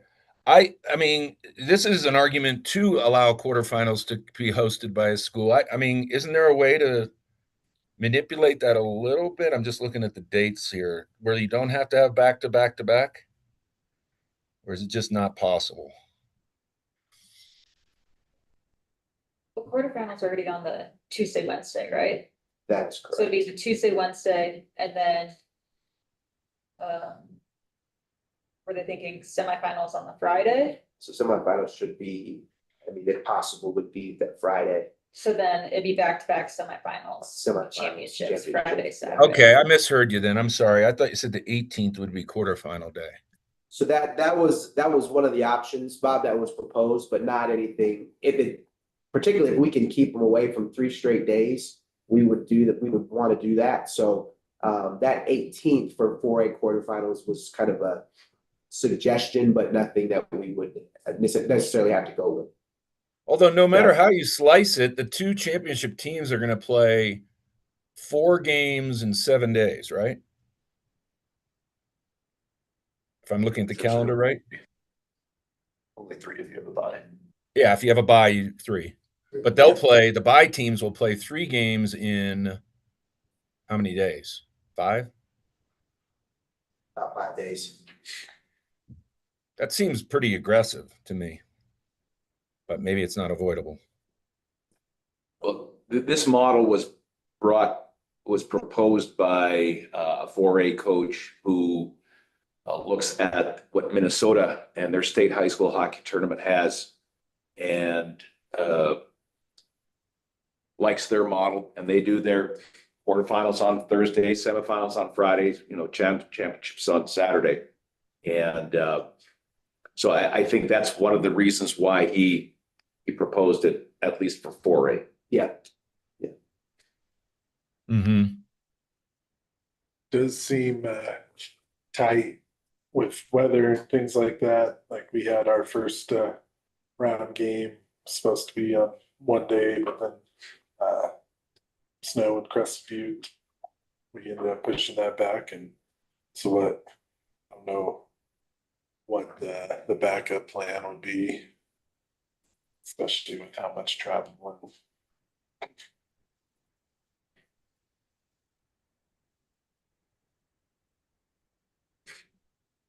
Okay. Additional thoughts?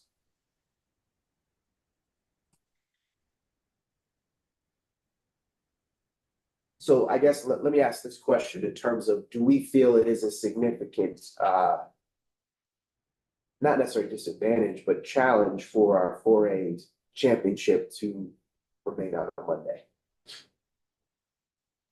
Yeah. I would have to think so, especially with it being the first game on the Monday. I would have to think that it is a significant challenge, especially if there's travel to Colorado Springs on Saturday, potentially coming back on a Sunday and then traveling again Monday and again missing school. I would have to think that that's a significant challenge, yes. And that's with no inclement weather, right? Right, yeah. And so you add that, I do believe Steamboat, they stayed, which makes sense, but that also adds from a cost perspective, right? Having this, and we were very fortunate weather-wise where there wasn't any issues. We know that's usually not the case. Okay. I didn't think the Monday thing was a problem for us a couple of years ago. I mean, we played Saturday down at Suburban, came back home. I think we left here at like, I don't know, 1 o'clock. It wasn't too early. So I didn't hate the Monday thing, but maybe that's just me. Okay. Thanks, Bob. Okay. Additional thoughts? Aaron, with this, you said that the NFHS calendar's moved up, so does that apply to 5A too now? Like will 5A games need to be over by Saturday, February 6th this coming season? That's correct. Okay. And the start date is the same or no? Has that also been moved up? Start date should be the night. Contest date should be the 19th of November. Okay, got it. Thank you.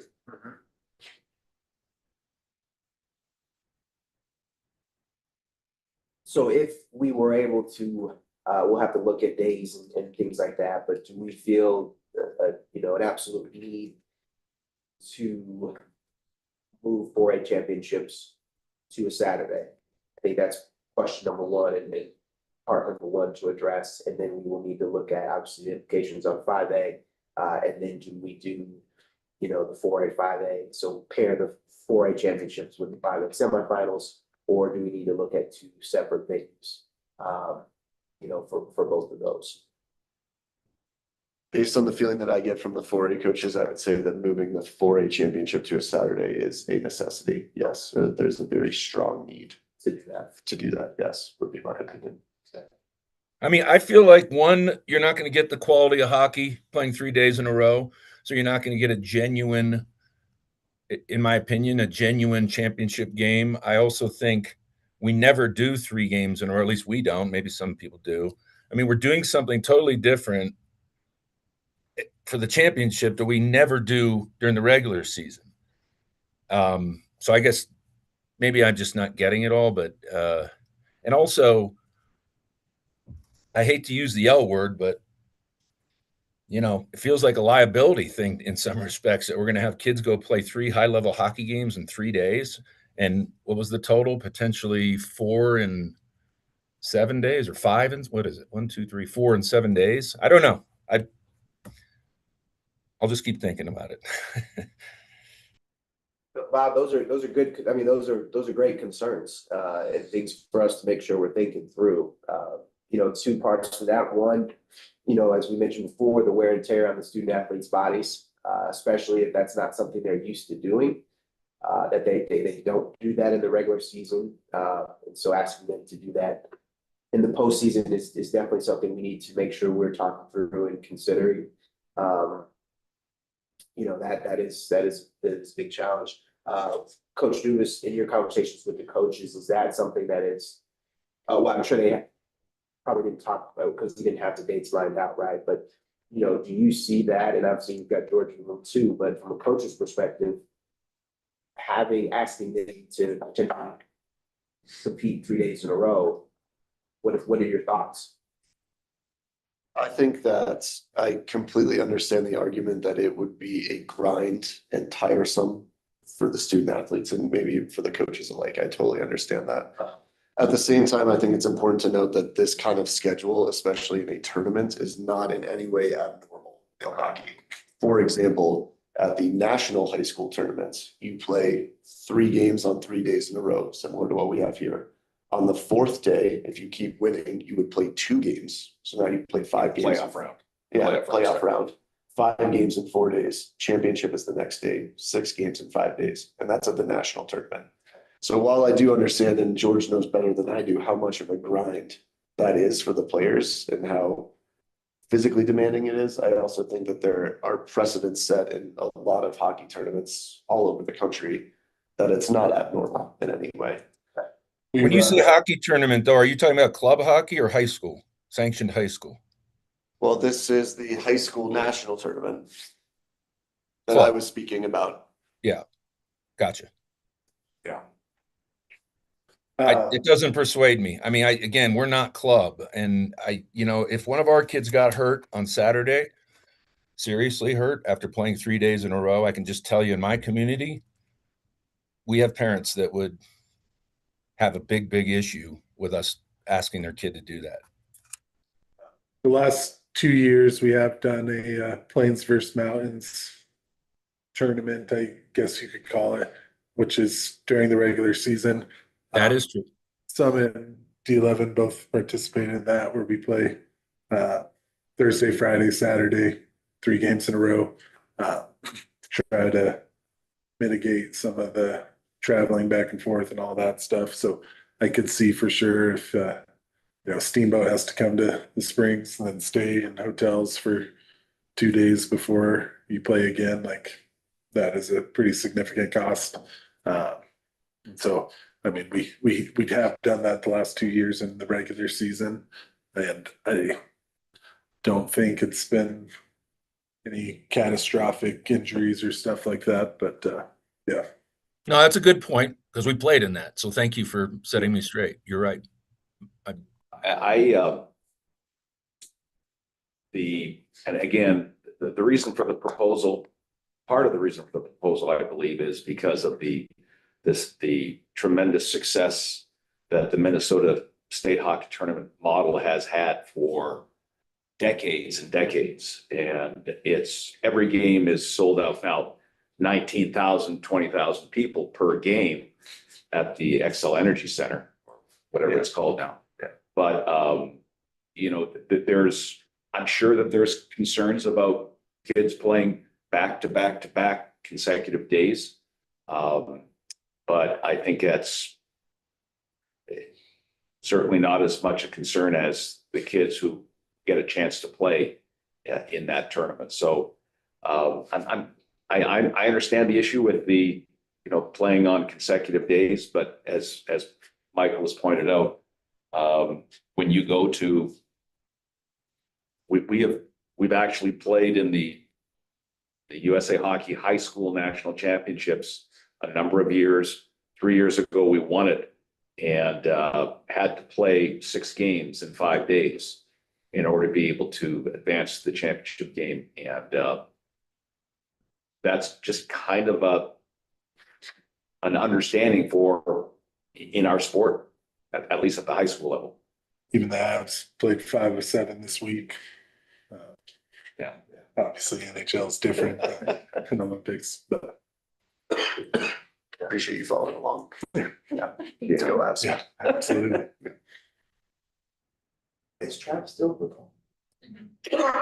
Travis, can you give us from an official's perspective, what that could look like and impact on the officials?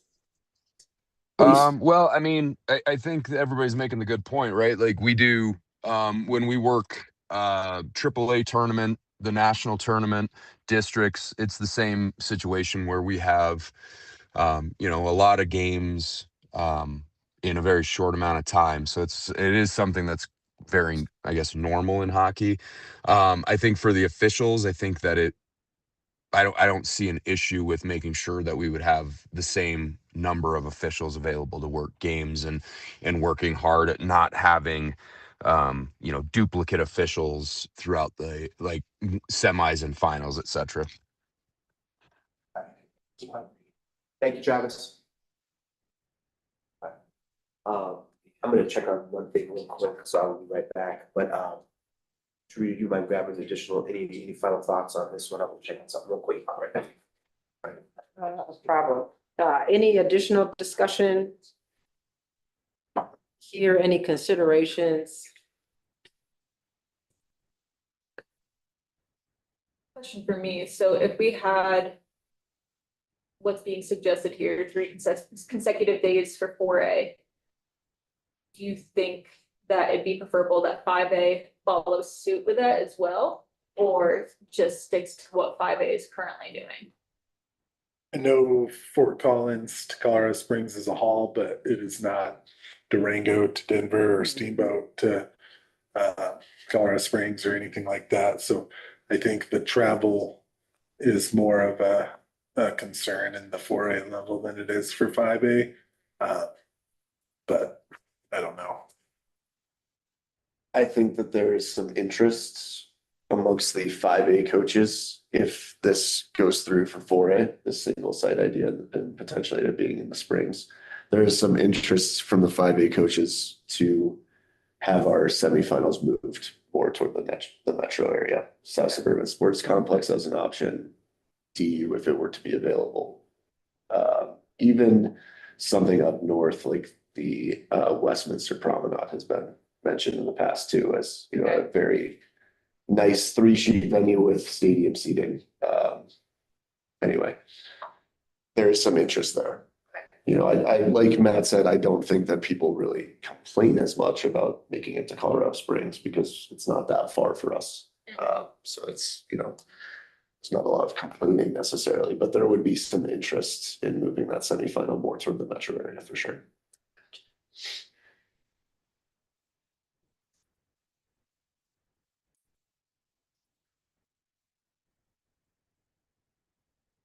Any other questions, thoughts? This is just my own personal thought, but like I really like the 4 games in a row from 4A to 5A. I think I know the ice is a concern and all of that stuff, but it's a cool an event, make it a bigger thing. You know, we talk about some things that Chassa does really well in different sports. With wrestling, it's just like it's just such a cool event to watch and to come and stay and do all that. You know, basketball as well, and to try to build hockey up, to have the opportunity to, you know, watch your 4A game and stick around and watch the 5A game. I think that's a really cool experience. It's fun for our kids. It's good for the sport, I think. Now, ice conditions are always a concern, availability, and what that looks like, especially with CC and DU playing games during this time as well, is always that. But I think if we are trying to align 4A and 5A more, it might make sense, but I definitely don't want to speak for the 5A coaches and stuff with that, but we might be 5As, maybe I am speaking. Yeah. We will be, yeah. Get some practice. Yeah. Yeah. All right. I'm gonna have to excuse myself. Yes, thank you, Coach. So, but,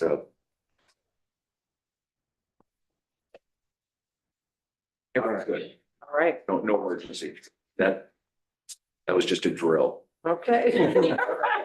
Strictly a drill. Everything okay? All right. Everything's fine. Enjoy Naptown in April. What, Naptown? That's what people call Indianapolis on the move. Naptown. Yes. Oh, okay. I'll enjoy Naptown. Yes. Okay. Thank you. George, thanks for joining us. Yeah, absolutely. And then we'll be in touch soon in terms of meeting and also together with. Yes. Great. Thanks. Appreciate Thank you. you. Okay, drive safe. Thank you.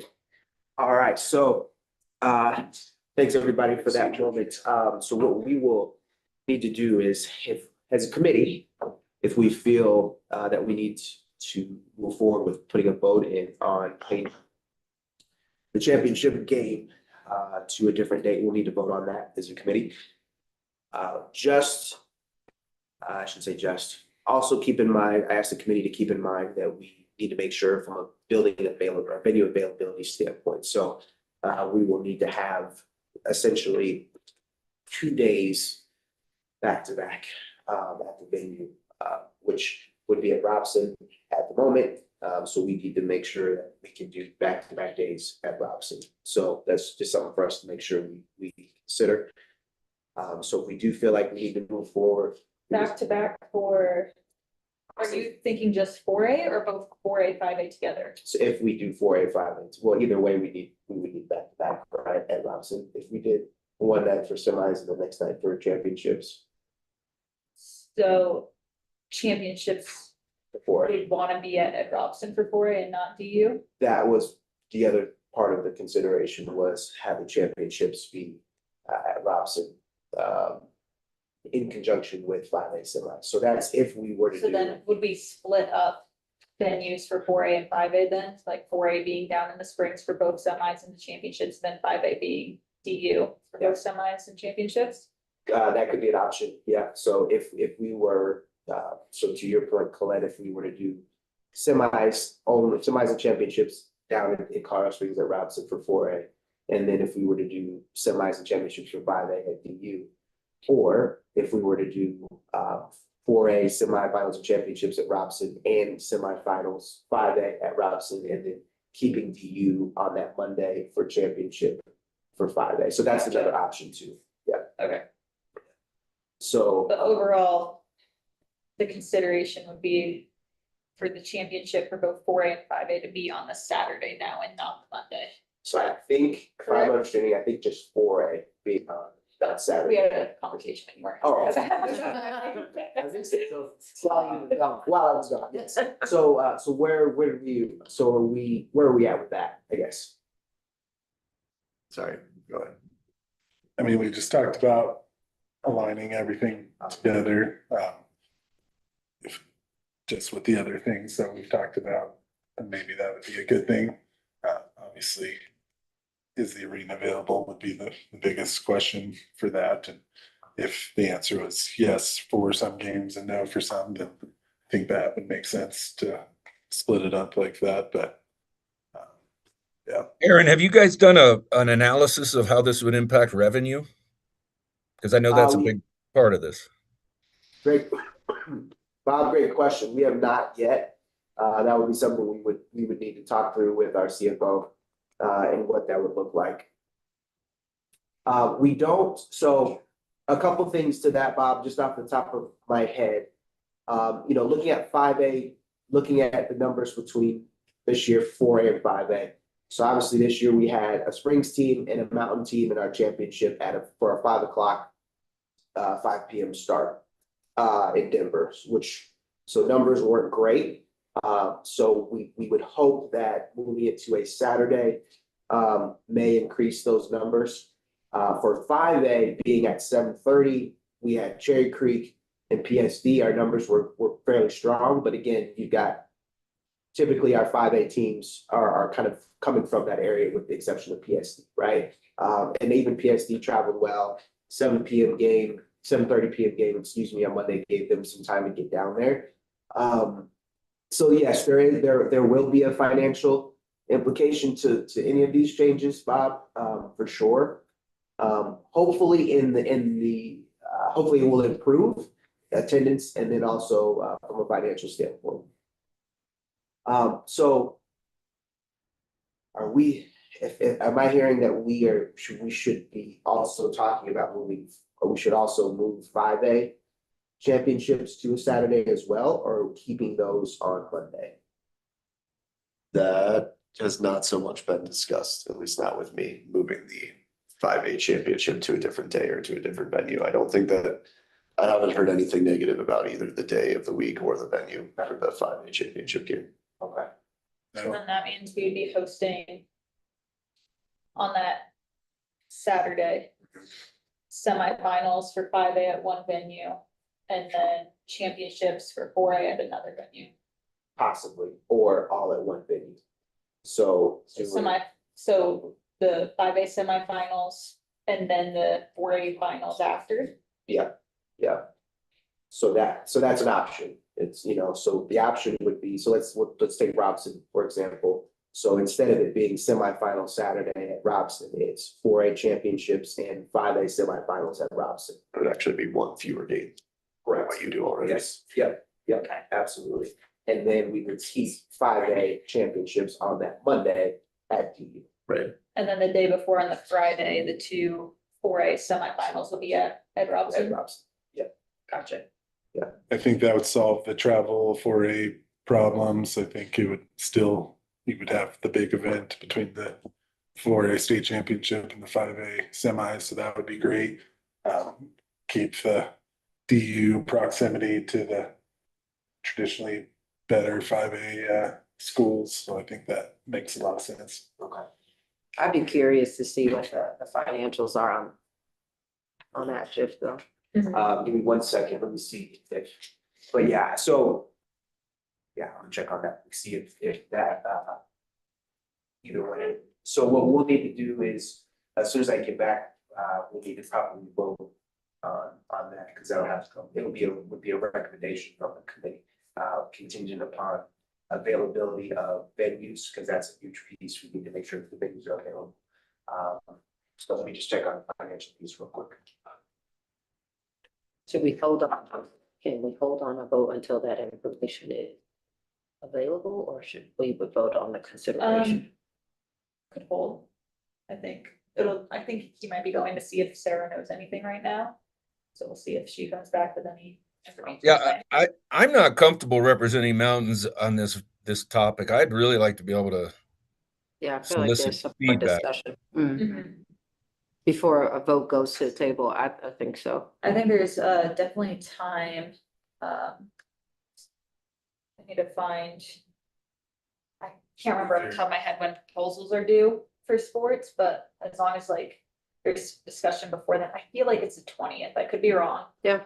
But I feel like it's the 20th. So as long as before then, reconvene via Zoom really quickly. Sure, just for the vote. Yeah. I think Or do so. an email vote or something like that. I think that's a possibility for sure. I think I There were like a that. lot of, mountain coaches that were part of this discussion. Yeah, I would say that the feeling that I get from the mountain coaches is they're also in favor of this. Would they like having the championship game at Ed Robson over DU? I think that they would like to be in the same spot the entire time, whether that ends up being Robson or DU, right? Okay. I mean, obviously, it's even further to go to Robson than it is to get to DU for them. Mhm. I think that difference is probably marginal. They care more about staying in the same spot the entire time. Okay. Than anything else. Go ahead, Bob. Oh, No, I wasn't raising, sorry. I don't have my MapQuest mind on, but I do think Robson's probably closer to Durango and Crested Butte than. Yeah. So, Right, so there's some schools that prefer it. and then the 5A semi would be at Robson? Is that what I was hearing? I think so. Yeah. Saturday, do the two semis for 5A first and then the 4A final.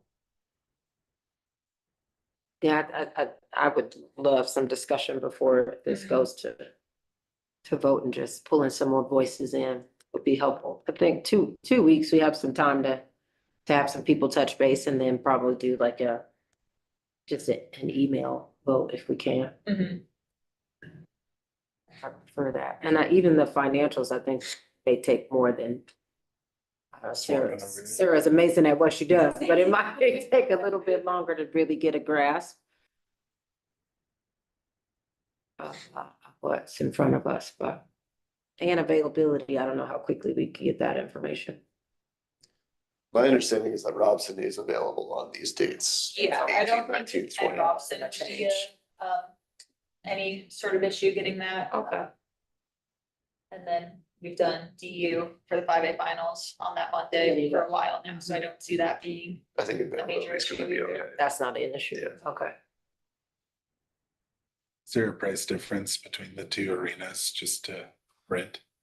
Yeah. Yeah. Which one is more expensive? I I need to double check and see, exactly what the difference is like per game, if you did it out per game, because we are at Ed Robson for 4 games in a row, and then DU it's only 2. So I'd have to do the math there and see what the per game cost would be.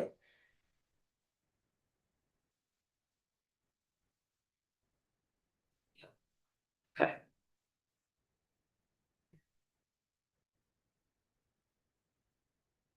We're just, just waiting now.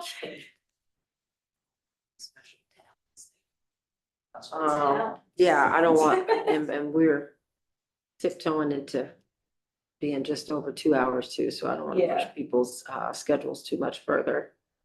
Do we know if Ryan's still gonna join? I think so, yeah. I can text him, see if he wants to come in, and we can Ready to start come talking in. about football. That would be great. Just to keep us moving, and then we'll jump back.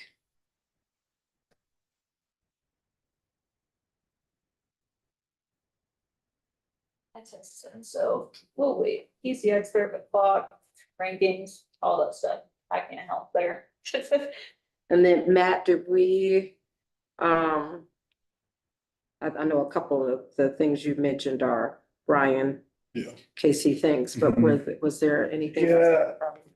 I mean, the co-op question is probably Ryan too. Yeah. So, Joins us. He's in the office. Is he?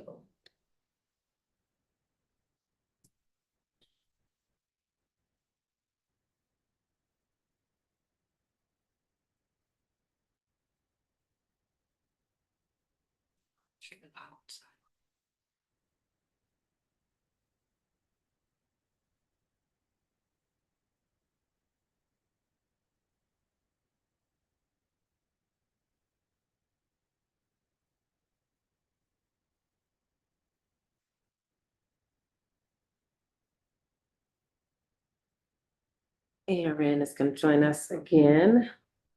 I'll go get Ryan. Okay. I'm gonna get Ryan. Ryan, okay, perfect. All right, so as Colette is getting Ryan, a couple things for this.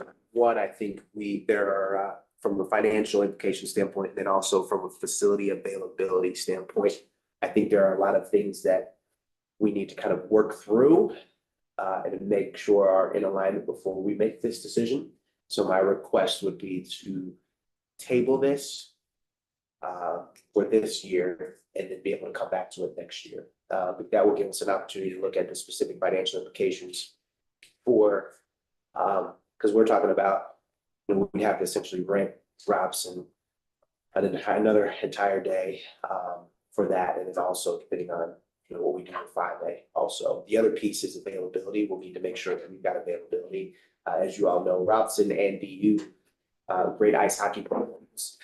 And so we would want to make sure that they're both available. So it would be quite a bit to kind of hope falls in line for next year, as opposed to if we give ourselves enough time and leeway, we would be able to hopefully ensure those things are in place. So, so that being said, We may or may not have already had that conversation Oh, too while okay. you were out. That works It keeps too. happening. We just that is good. we're on the same page. We're on the same page. Yes. That's good. That's good. So, so we will not vote on that right now. But you don't think we could get that together when we come back to talk about leagues and things? Possible. It's possible, Matt. Yeah, I think some of it just depends on it. I think a huge part of that is going to be the availability of those facilities and how far in advance we can secure those. So, and then also the cost piece too, and what an additional day at Robson will look like, cost wise. So, yeah. Maybe mark it as a discussion item again for next agenda and then see where it lands. Yeah. All right. Well, we've got our wonderful Ryan Casey, expert in so many different things. But Ryan, appreciate you joining us. But there were some specific questions in terms of clock and what that kind of looks like, that process looks like for some of our programs, and then also max prep. So I believe was the question that Coach Dubas had. So welcome to the party. Great. Yeah. How can I help? So Matt, you want to start us off with some questions for Ryan? Yeah. So starting with like the co-op kind of deal, I don't want to speak completely out of line, but I am assuming, and based on just some conversations that I've had, that there are very few Colorado hockey teams that are made up of just one school, as far as players go. Sure. And so right now, it's essentially, whether you want to get dinged from the enrollment or of all the schools that are combining to join your team or not, is just, am I going to click that box, that co-op box or whatever? And then based on that is kind of where you fall. And so I know Lewis Palmer and this was a discussion last time we built leagues and stuff, because Lewis Palmer was a co-op with Palmer Ridge. They got moved up to 5A, and that wasn't the most fun that they've ever had. Now they did a great job, made the playoffs. Like, kudos to them. Similarly, like D11 now is going from 4A to 5A because of this enrollment number that says we've got 4,000 kids to choose from. So should be a 5A hockey program. And then vice versa. Lewis Palmer this year did not do the co-op, so now they're back to 4A, which is good for them. And, do we now just not fill out the co-op paperwork for the next cycle so that we can use Palmer's 1,100 enrollment and go back to 4A? Which, like, I want to be above like reproach with our CHSA bylaws and all of that stuff. But like Pueblo County right now is a team made up of an entire city and Alamosa and all of this. I know, Crested Butte is Gunnison and Crested Butte combined. Air Academy drops, and the D20 schools each get more kids like that. Just, is there any discussion? Can there be any discussion about like what this looks like from a hockey and a lacrosse standpoint? Swim, I think, is another one where we make the clock decision based on all 27 or whatever CHSA sports, and it makes a lot of sense for basketball and football. But when you have a certain, like, the kids that are playing hockey generally have to have a little bit more money to make it to the level that they want to go to, because you got to play for a long time. It's not something you generally just show up and are good at. And so from the lower income schools and districts and things like that, like on paper, D11 says we have 4,000 kids to pull from. And we had 2 teams before that were failing. One that barely made it through the season. And so the only way to keep hockey in our district was to combine. Right. And even still, we've got one kid from Doherty on our varsity team and two kids from Palmer and Cornut. Like it just doesn't seem like it's the same discussion when we're talking about basketball, football, soccer. Yep. From this, we're just going to take the enrollment and throw you in there. And especially in Colorado Springs and in every different places, the lower teams are hanging on by a thread. And then we've got the mountain teams that are significantly smaller on that clock discussion, but maybe are thriving from a program standpoint with the number of kids that are coming out. And so it just seems like it's not something that is a true representation of our hockey programs. And like, again, I've seen plenty of people stand up at legislative council or the pre-legislative council meetings and be like, I know our team's won 3 state championships, but we're getting moved up and you should see our fifth graders coming up. Like they're not the same. So please don't move us up. And I'm not trying to just be like, please don't move us up because I know the implications that could happen.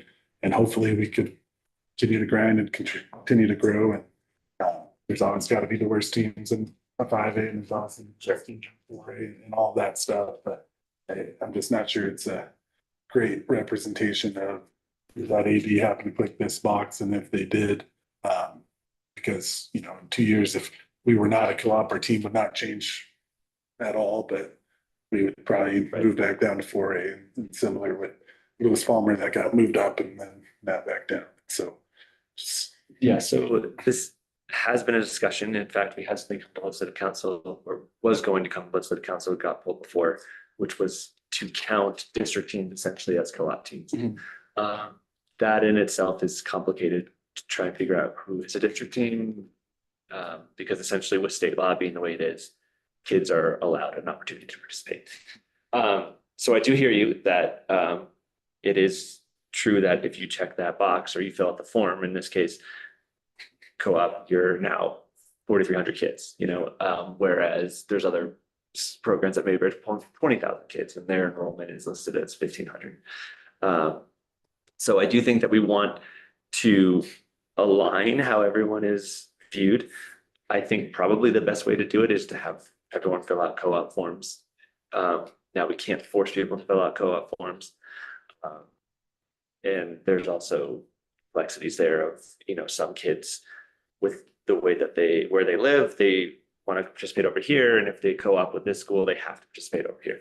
So there's a lot of moving parts here. And with the way clock is moving now, people want more transparency of who is playing where, why they're playing. And so I think that's why we should probably move more towards co-ops, especially in sports like hockey and lacrosse and gymnastics, where there's a lot more co-ops and not a lot of single school programs. So to answer your question, in the near term, I would say maybe don't co-op, but in the future, I think that we need to definitely look at it for our sports that are, more resource intensive, and for various reasons, schools don't offer the program. Because we want to make sure that we do offer these opportunities for kids to participate. I think it's important to have a high school ice hockey program. But yeah, I mean, it's so hard. There's so much, we had a issue, or not an issue, we had a really large co-op at 5A that, dismantled because of various reasons, including school without a program, state law implications. So while schools do want to co-op, there's also pushback they get from parents to co-op. So I think that we just need to find a way to thread the needle. And I think that feedback like this is really important for the clock committees here, because there is not, as much as we want to be transparent and have a one size fits all model, I think that there's certain sports that don't lend themselves to that. So Question? Yeah. Yeah, I'm sorry, this is not a strength of mine. So co-op, we're talking about like for us, one kid plays at Salida, one kid, we used to get Middle Park Kid, you know, and that's what we're talking about. And then using the enrollment of those schools to factor in.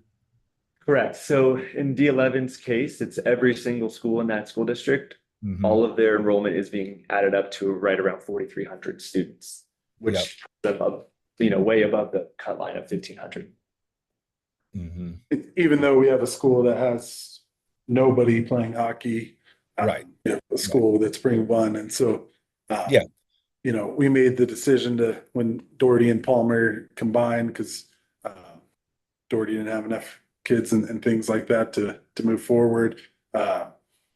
To put our district on our chest, try to make that transition easier. And it was kind of wild for 2 years, and we finally got it all together and had a good year. Coming in at 8 and making it to the semis, really cool.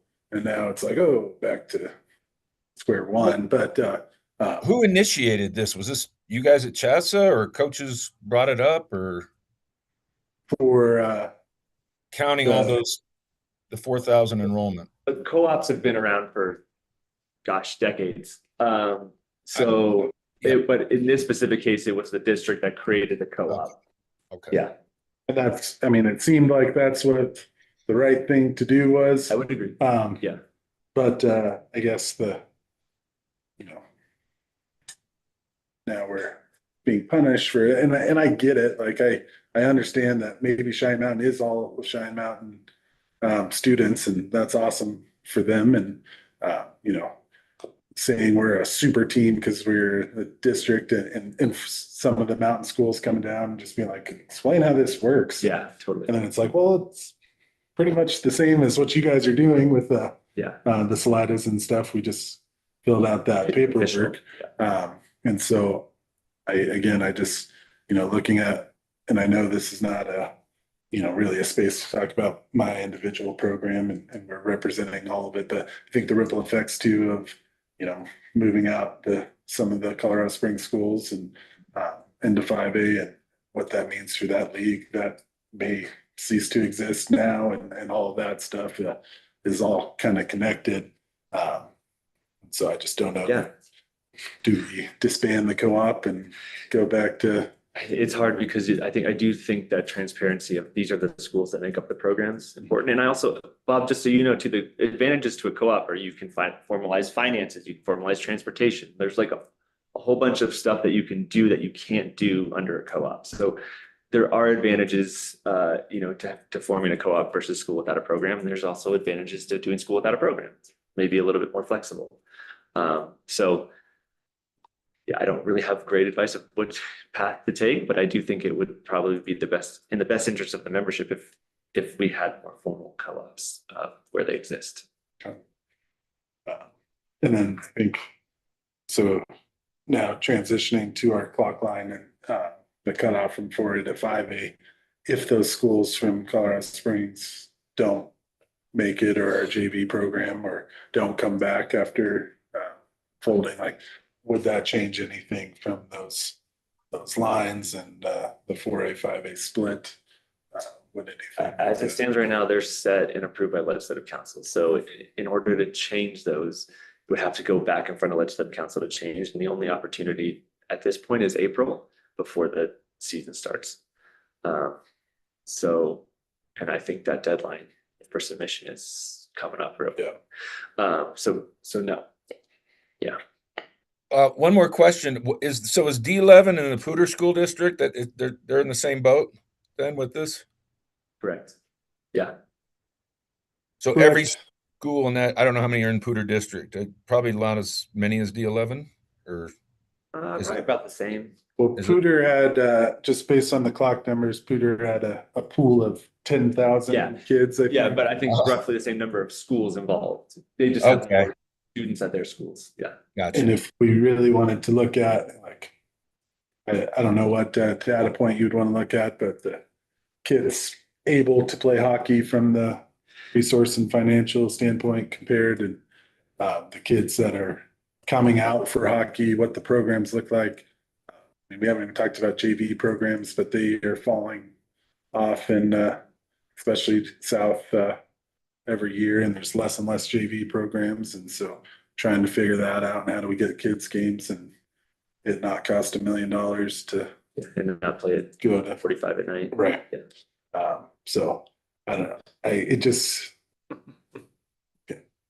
I know I am biased on this subject, but it seems like it's not great for hockey, especially in the 4A level right now.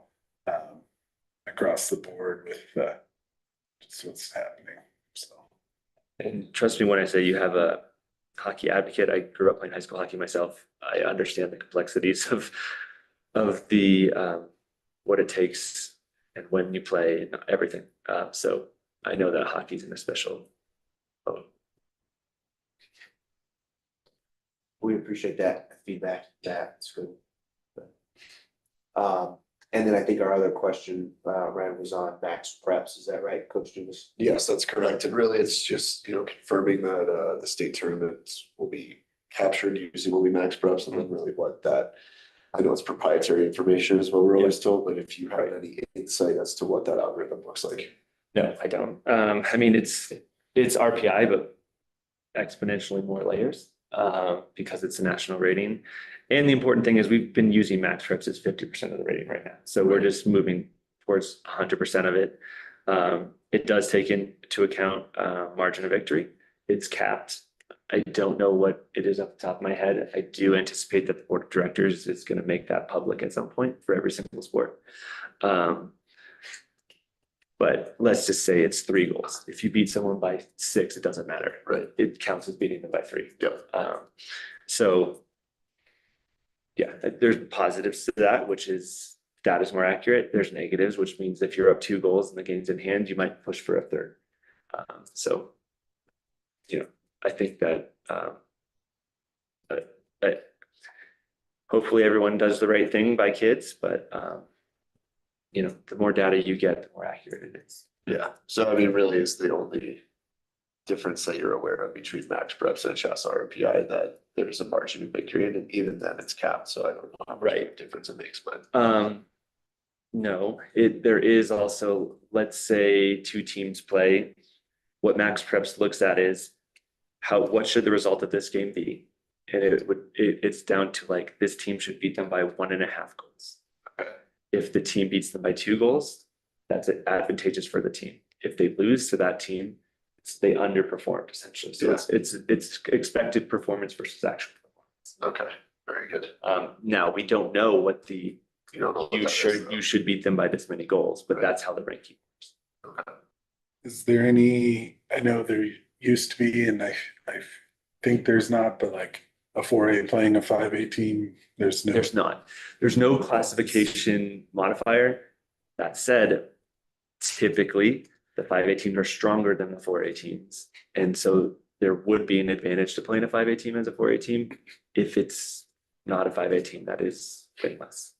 So a good 4A team playing a bad 5A team might be a good competition, but It might actually be okay, like depending on how Max Prep sees and depending on what the 5A team's schedule is, like there's so many factors, but there is not a specific a 5A team gets a bonus.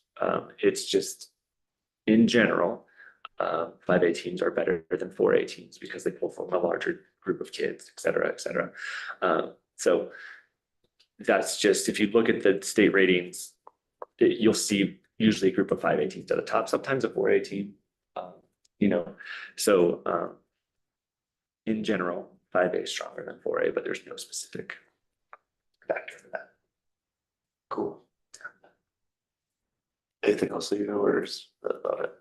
I would say in terms of scheduling, just schedule as you have been. Don't overthink it. It's very similar in terms of strength of schedule to RPI. do you have any clue, and I know the answer is probably no, but like losing to a good team compared to beating a bad team, is there I think it's hard to look at individual games, even though I know that's how you make a schedule, but look at the overall schedule. Is this schedule, number one, is this schedule competitive for my kids? That's the number one thing, right? Like, you don't want to go schedule a tough schedule and have your kids just get killed. That's not a good experience for anyone, and you're not gonna make the class.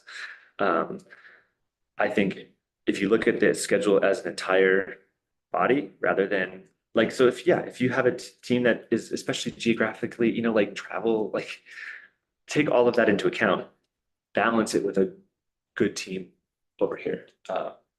So I think you absolutely schedule whatever game you can, try and look at it as a whole. How does the schedule look for our kids, for schedule, for whatever your goals are as a program? Yeah. Okay, that makes sense. Yeah. Any other feedback you have on the max preps, or is that about it? I think that's probably, I honestly, I can't stress, like, we've been using it just as half. That's half, yeah. So like, now it's it's not like 100%. this entirely new thing. Right. Okay. I think those were the main things we had for you, Ryan. So we appreciate you taking the time and lending your expertise. Absolutely. So, Yeah, thank you. Cool. Appreciate it, guys. Thanks, Have a good Ryan. one. Yeah. You too. I think those were all the action items.